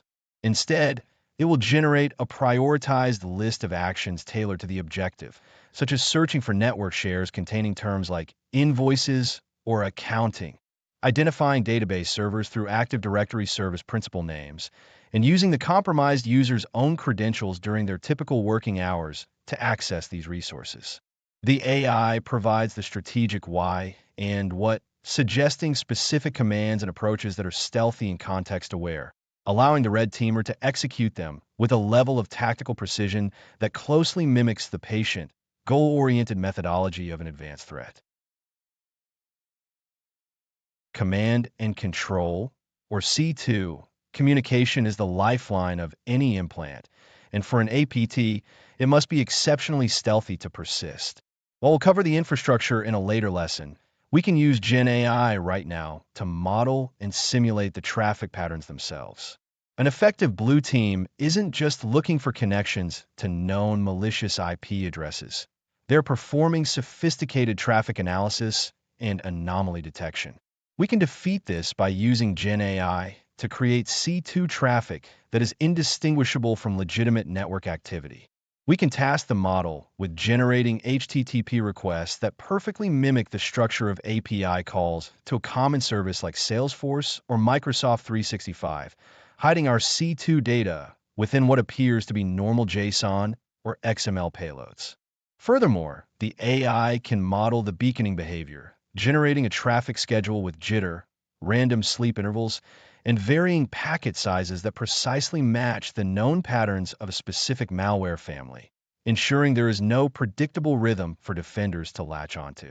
This approach directly tests the maturity of the target's network security monitoring capabilities in a way that default C2 profiles simply cannot. For many APTs, the final act is data exfiltration, and this critical phase is almost never a simple grab-and-go operation. A large, anomalous outbound data transfer is one of the easiest indicators of compromise to detect. To simulate a sophisticated adversary, we must mimic their low-end slow approach to getting data out of the network, a process that GenAI is uniquely suited to help us design. We can provide the AI model with parameters such as the total size of the target data, the network's typical bandwidth usage patterns, and the known detection thresholds of the organization's data loss prevention systems. The AI can then devise a comprehensive, multi-stage exfiltration plan. This plan might involve splitting the target data into thousands of tiny, individually encrypted chunks, and then generating a script to exfiltrate these chunks over weeks or even months. The AI would schedule these transfers to occur only during peak business hours, using multiple covert channels like DNS queries or ICMP tunneling, ensuring each individual transfer is minuscule and blends seamlessly into the background noise of everyday network traffic, thereby simulating the patience that is a true hallmark of an advanced adversary. Perhaps the most powerful aspect of integrating generative AI into these simulations is the ability to create a dynamic feedback loop, allowing our simulated adversary to adapt and evolve in real time. A static attack plan is fragile. A real APT adapts when it meets resistance. When the blue team successfully detects and blocks one of our techniques, we don't have to pack up and go home. Instead, we can feed this new information directly back into our AI model. We can present it with a new prompt, such as, "My initial PowerShell-based persistence mechanism using a scheduled task was detected and removed." Based on the established persona of this APT, which prioritizes stealth and the use of built-in Windows features, generate 3 alternative persistence techniques that utilize WMI event subscriptions or COM hijacking. The AI will then provide new strategies and the code to implement them, allowing the red team to dynamically respond to the defender's actions. This transforms the engagement from a one-sided test into a true, interactive cat-and-mouse game that realistically simulates the persistent nature of an APT and provides an unparalleled training experience for the blue team. I will see you in the next lesson. Welcome back. In our journey so far, we've explored how generative AI can revolutionize various stages of a penetration test, from reconnaissance to post-exploitation. Now, we arrive at the very heart of any sustained offensive operation, the command and control infrastructure. Traditionally, command and control, or C2, has always been the Achilles heel of a red team engagement or a real-world attack. It represents a centralized point of failure, a static target for defenders to uncover and dismantle. You spend weeks gaining a foothold, only to have your entire operation unravel because a diligent analyst spots a suspicious beaconing pattern or a threat intelligence feed flags your C2 domain. The infrastructure we build is often brittle. Its communication patterns are repetitive and once identified, easily fingerprinted and blocked across the enterprise. This forces us into a reactive cycle of rebuilding servers, rotating domains, and recompiling implants, a laborious process that consumes valuable time and risks exposing our presence. The fundamental challenge lies in the static nature of our tools and infrastructure, which stands in stark contrast to the dynamic, ever-changing environment of the networks we target. Defenders have become exceptionally good at spotting these rigid, predictable digital fingerprints, turning the long-term engagement into a precarious balancing act. This is where the application of artificial intelligence begins to fundamentally alter the architectural principles of C2.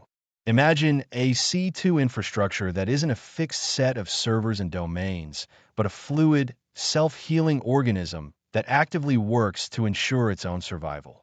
Instead of manually registering a few dozen domain names, a generative model, trained on vast datasets of legitimate internet traffic and domain registrations, can create an endless stream of plausible, algorithmically generated domains that defy simple categorization.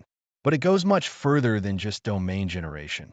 An AI-augmented C2 controller can be designed to constantly monitor its own health and visibility, looking for the subtle telltale signs of investigation, such as increased network traffic analysis from specific source IPs or the detonation of an implant within a sandbox environment.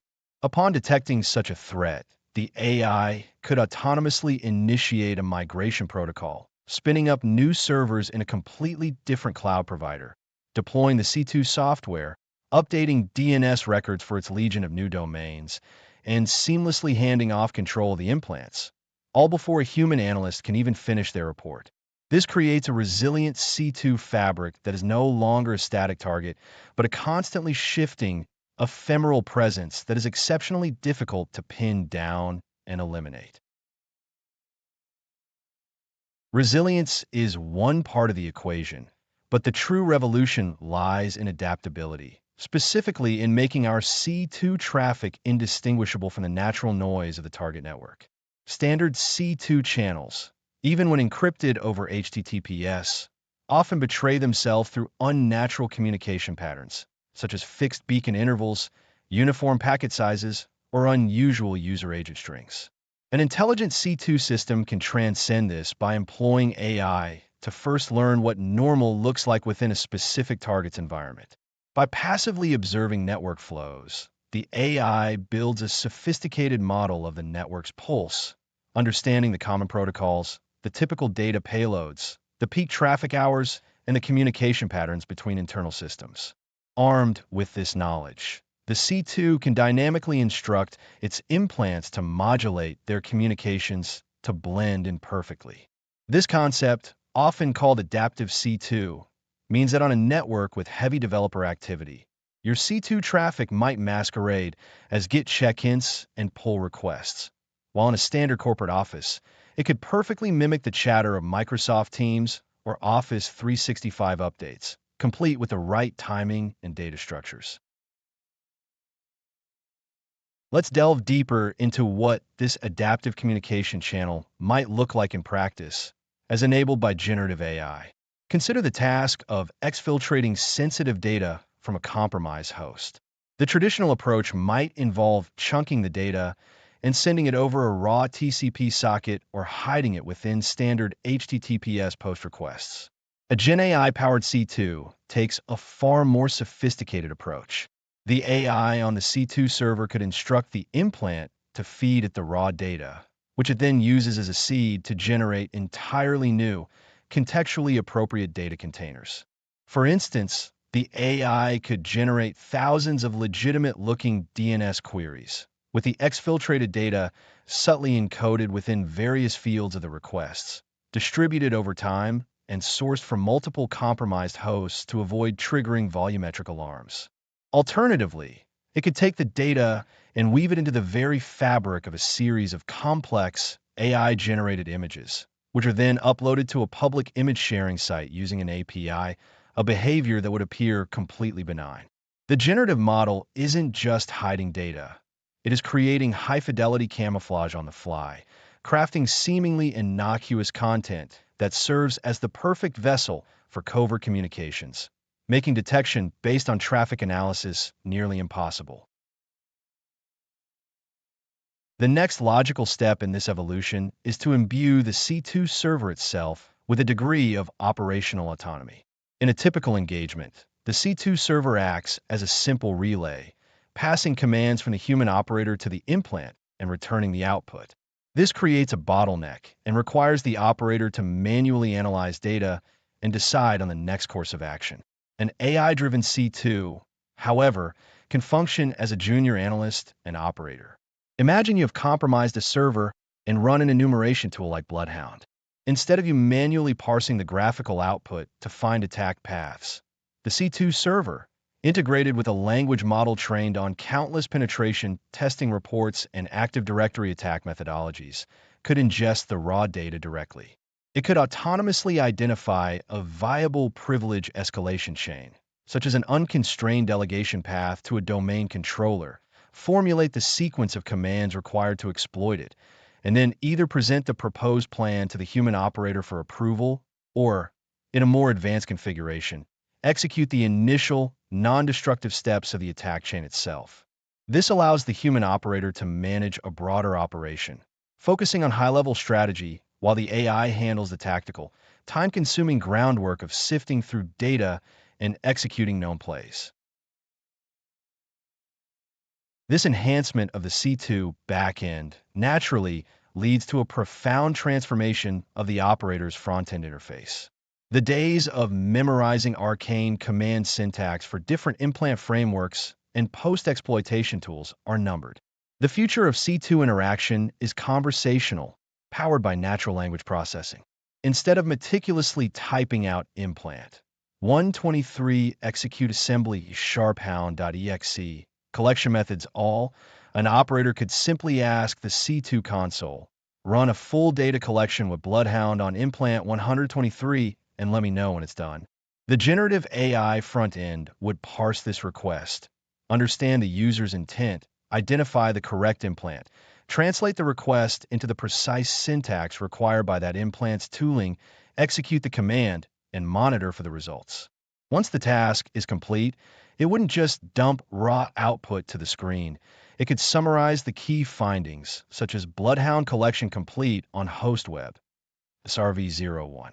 Found 5 new high-value targets. This shift reduces the operator's cognitive load, minimizes errors, and dramatically accelerates the operational tempo, allowing strategy to flow at the speed of thought rather than the speed of typing. The cumulative effect of these AI-driven advancements in C2 technology forces a fundamental shift in the strategic landscape for both offensive and defensive teams. For red teamers and adversary simulation specialists, it means that the viability of long-term persistent operations increases dramatically.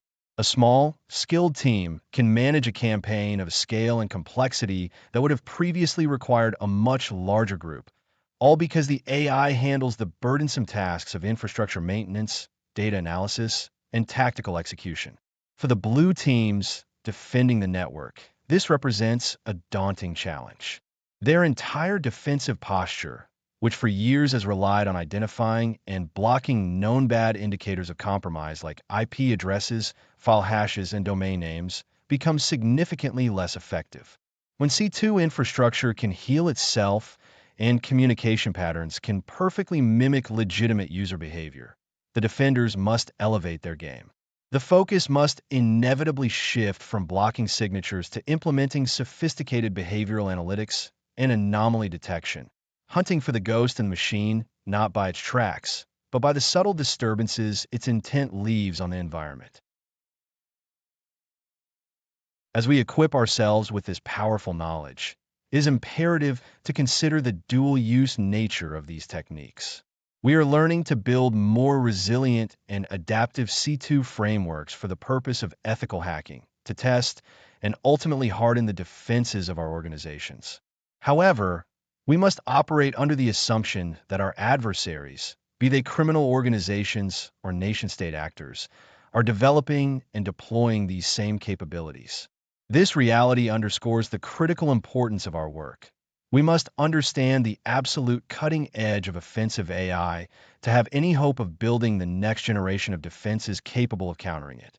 The future of cybersecurity will likely be defined by this very conflict, an intricate dance of offensive AI attempting to blend in and evade detection, hunted by defensive AI trained to spot the slightest deviation from a norm. Understanding how to build an intelligent C2 is the first step toward understanding how to defeat one. I will see you in the next lecture.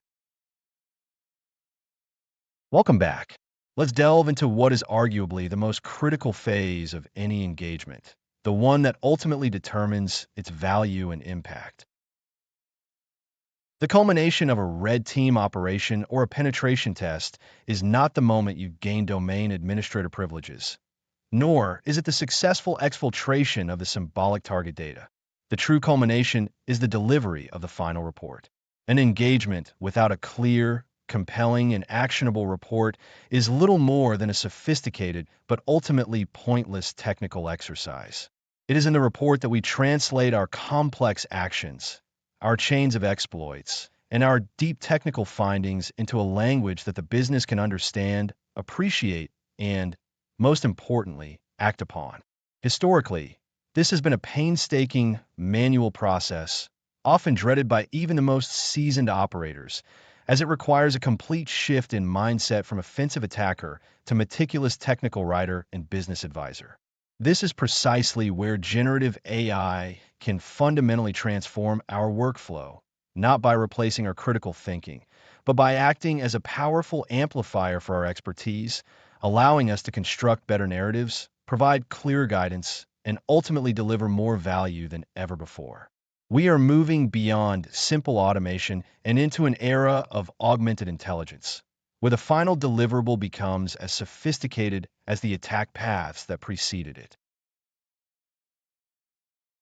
To effectively leverage generative AI in the reporting process, we must first abandon the naive notion of simply feeding raw tool output into a large language model and asking it to write a report. Such an approach is doomed to produce a generic, disjointed, and likely inaccurate document that undermines our credibility. Instead, we must architect a deliberate and structured workflow that treats the Gen AI as a junior assistant, one that requires precise instruction and careful supervision. This process begins with data sanitization and aggregation, where we meticulously collate our findings from various tools, map scans, burp suite logs, Metasploit session outputs, and manual notes into a structured format. This could be a JSON or YAML file containing categorized vulnerabilities, affected hosts, evidence, and initial remediation thoughts. This structured data then becomes the foundational context we provide to the AI for each subsequent task. By breaking down the monumental task of writing a report into discrete, manageable subproblems, such as drafting an executive summary, describing a specific vulnerability, or suggesting a remediation step, we can guide the AI with much greater precision and control, ensuring that its output aligns perfectly with our intent and the specific context of the engagement. The executive summary is arguably the most challenging section of the report to write, as it demands a delicate balance between technical accuracy and business-level communication, all while being concise and impactful. This is where we must communicate the so what of our findings to a non-technical audience of executives and decision-makers who control the budgets for remediation. Using a Gen AI, we can take our structured findings and begin to craft this high-level narrative. We might prompt the model with a persona, instructing it to act as a cybersecurity consultant explaining the business risk of our findings to a CEO. We can provide it with the aggregated risk scores and a summary of the most critical attack paths we discovered, asking it to weave them into a coherent story that highlights the potential impact on revenue, reputation, and regulatory compliance. It's crucial to iterate on this process, refining the output by asking the AI to adjust its tone, simplify its language, or focus more heavily on a particular aspect of the business impact we want to emphasize. The AI becomes a sparring partner, helping us to explore different ways of framing the results until we arrive at a version that is both powerful and politically astute, a summary that compels action rather than just informing. Once we move from the high-level summary to the granular technical details, GenAI's role shifts from that of a business strategist to a diligent technical writer. For each vulnerability identified in our structured data, we can task the AI with generating a detailed description. This is far more sophisticated than just regurgitating a standard CV description. We can provide the AI with a template for our preferred vulnerability write-up format, including sections for a technical summary, a step-by-step replication guide, and supporting evidence such as screenshots or code snippets.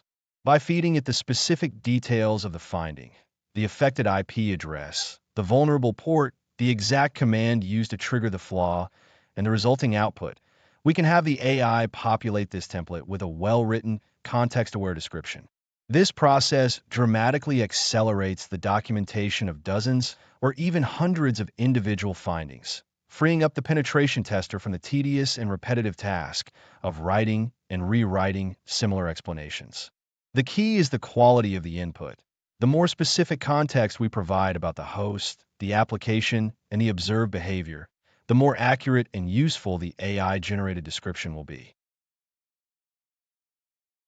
However, this automation of technical descriptions comes with a profound responsibility for verification, as the credibility of our entire report hinges on its accuracy.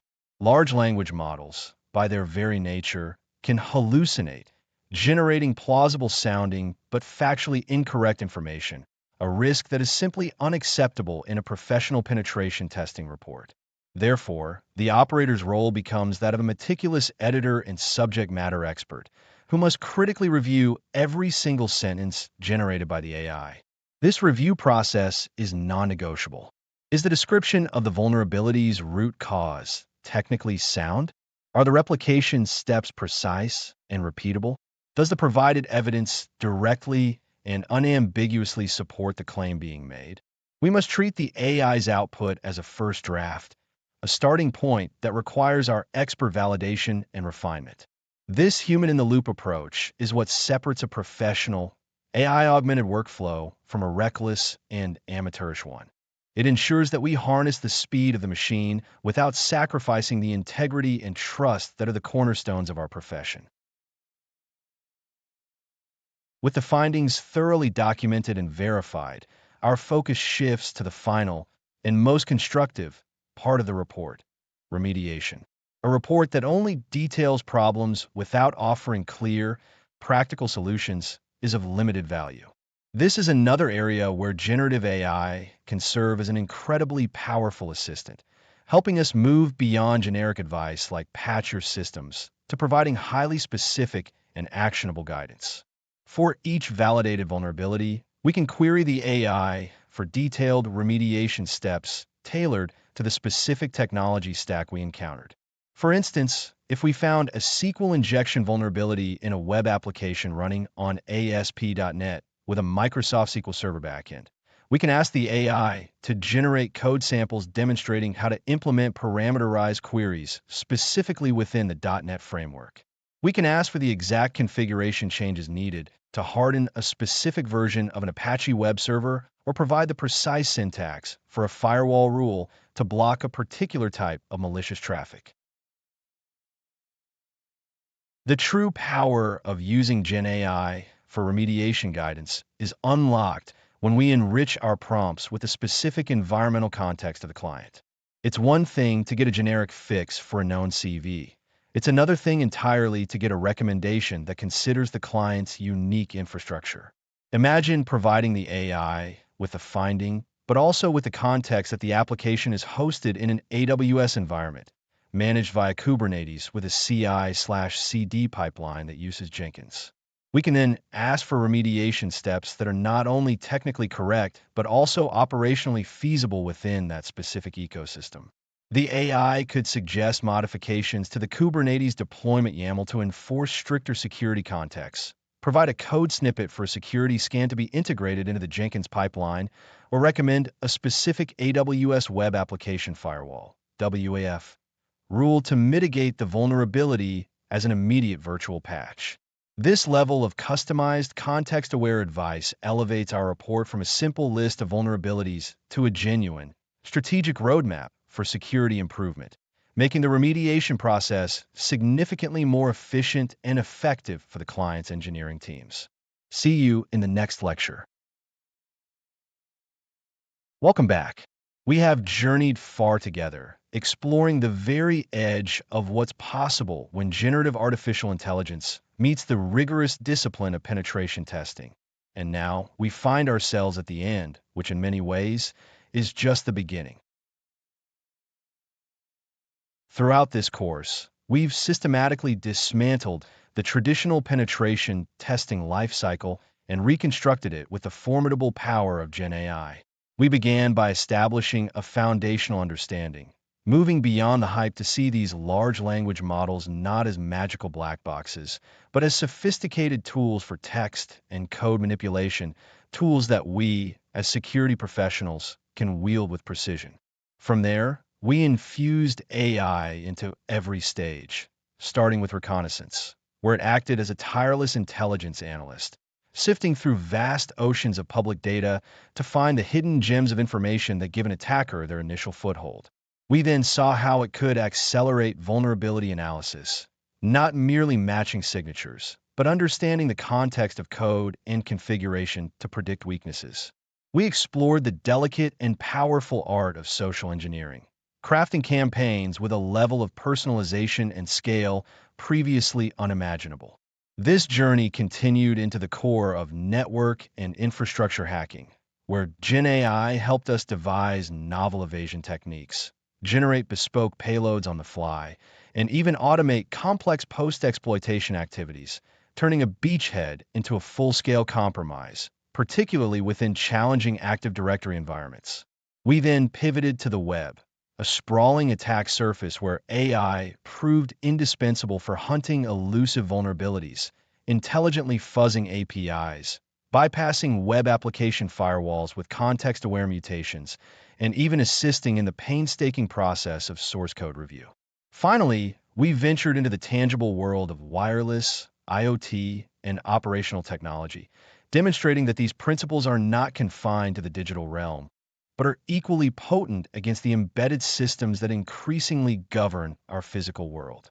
By the time we assembled our own autonomous hacking agents and simulated sophisticated adversaries, the central theme became undeniable. We are witnessing a paradigm shift in offensive security, a shift we are now prepared to navigate and lead.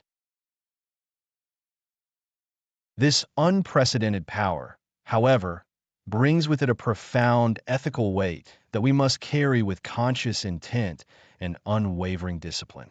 The very same generative models we've trained to identify security flaws for defensive hardening can be used by malicious actors to exploit those same flaws with devastating efficiency. This is the classic dual-use dilemma, magnified to a global scale by the accessibility and power of modern AI. The ethical lines here are both stark and subtle. While the distinction between a sanctioned penetration test and an illegal intrusion is clear, GenAI introduces new complexities we must confront. Consider the AI-crafted social engineering emails we designed. Their effectiveness is so high that even within an authorized engagement, we must carefully consider the potential for genuine psychological distress among employees. The responsibility now extends beyond simply obtaining a shell. It involves a deeper empathy and a more rigorous ethical framework governing our methods. As practitioners, we must constantly ask ourselves not only can we do this, but should we do this? The temptation to leverage these tools to their absolute limit, to push the boundaries of an engagement just to see what is possible, must be tempered by a steadfast commitment to our primary directive, to secure and protect, not to disrupt and harm. Our profession has always been built on a foundation of trust, and the introduction of AI as our primary instrument means that this trust must be earned and re-earned with every single action we take, ensuring our powerful capabilities remain a force for good in a world where they could easily be used for the opposite. Looking ahead, The future of AI in offensive security promises to be nothing short of revolutionary, evolving the techniques we have discussed into something far more autonomous and potent. The custom payload generators we experimented with will likely evolve into fully adaptive malware systems, capable of rewriting their own code in real time to evade detection by even the most advanced EDR solutions. Imagine an AI agent that, upon compromising a host, doesn't just execute a predefined script, but instead analyzes the specific environment it finds itself in, the operating system, the installed software, the user's behavior, and then generates a unique, previously unseen post-exploitation module perfectly tailored for that specific target. The autonomous hacking agents we built are merely the nascent stage of what will become a significant force in red teaming and adversary simulation. In the near future, we can expect to see AI-driven offensive platforms that can conduct entire penetration tests from reconnaissance to data exfiltration with minimal human oversight, probing defenses, learning from their failures, and adapting their strategies in a continuous loop. This will lead to the discovery of entirely new classes of vulnerabilities, particularly complex logical flaws in software and business processes that human testers, with our inherent biases and cognitive limits, might never uncover. The speed and scale of these AI-driven attacks will fundamentally reshape the threat landscape, creating a reality where defenses must operate at machine speed to stand any chance of survival. In response to this escalating offensive capability, the world of cybersecurity defense is undergoing an equally profound AI-driven transformation, turning our own tools and techniques back against would-be attackers. For every AI-powered offensive method, a corresponding defensive strategy is emerging, creating a dynamic and perpetual arms race. The intelligent fuzzing we use to find bugs will be mirrored by AI systems that can intelligently patch vulnerabilities, perhaps even predicting and fixing them before a human developer is even aware of the flaw. The same natural language processing that crafts convincing phishing emails is now being used to analyze inbound communications with an incredible degree of nuance, detecting subtle cues of malicious intent that traditional filters would miss. AI-driven network monitoring is moving beyond simple anomaly detection to build a deep, contextual understanding of what constitutes normal behavior for every user, device, and application, allowing it to spot the quietest and most sophisticated intruders. Security operations centers are being augmented with GenAI assistants that can correlate alerts from thousands of sources, construct a coherent narrative of an attack in progress, and recommend precise remediation steps, all within seconds. The future of blue teaming lies in this symbiotic relationship with AI, using it to automate the toil of data analysis and incident response, freeing up human defenders to focus on strategic initiatives, threat hunting, and proactive security architecture. The ultimate goal is not just to react faster, but to build self-defending systems that can anticipate, adapt to, and neutralize threats in real time. In this new era of AI on AI conflict, it is tempting to think that the human element might become obsolete, but the reality is precisely the opposite. Your role as a human security professional becomes more critical than ever before. AI, for all its analytical power and speed, is a tool, an incredibly sophisticated one, but a tool nonetheless, and it fundamentally lacks the qualities that define an expert practitioner: true creativity, contextual understanding, and, most importantly, ethical judgment. An AI can identify a critical vulnerability, but it cannot understand the business impact of exploiting it during peak operating hours. It can generate a report listing thousands of potential weaknesses, but it cannot sit down with a board of directors and articulate a strategic roadmap for improving their security posture. The future role of the penetration tester is not that of a mere operator running scripts, but of a strategic commander, an orchestrator of AI systems. Your expertise will be in asking the right questions, in guiding the AI's analysis, in interpreting its findings through the lens of human ingenuity, and in making the final, nuanced decisions that a machine simply cannot. You are the ghost in the machine, the intuitive spark that can connect disparate dots in a way that defies algorithms. As the tools become more powerful and autonomous, the value of your insight, your experience, and your ethical compass will only continue to grow, ensuring that technology remains our servant, not our master. We have covered a tremendous amount of ground, and I trust this journey has been as enlightening for you as it has been for me. I look forward to seeing the incredible ways you will apply this knowledge to build a more secure future.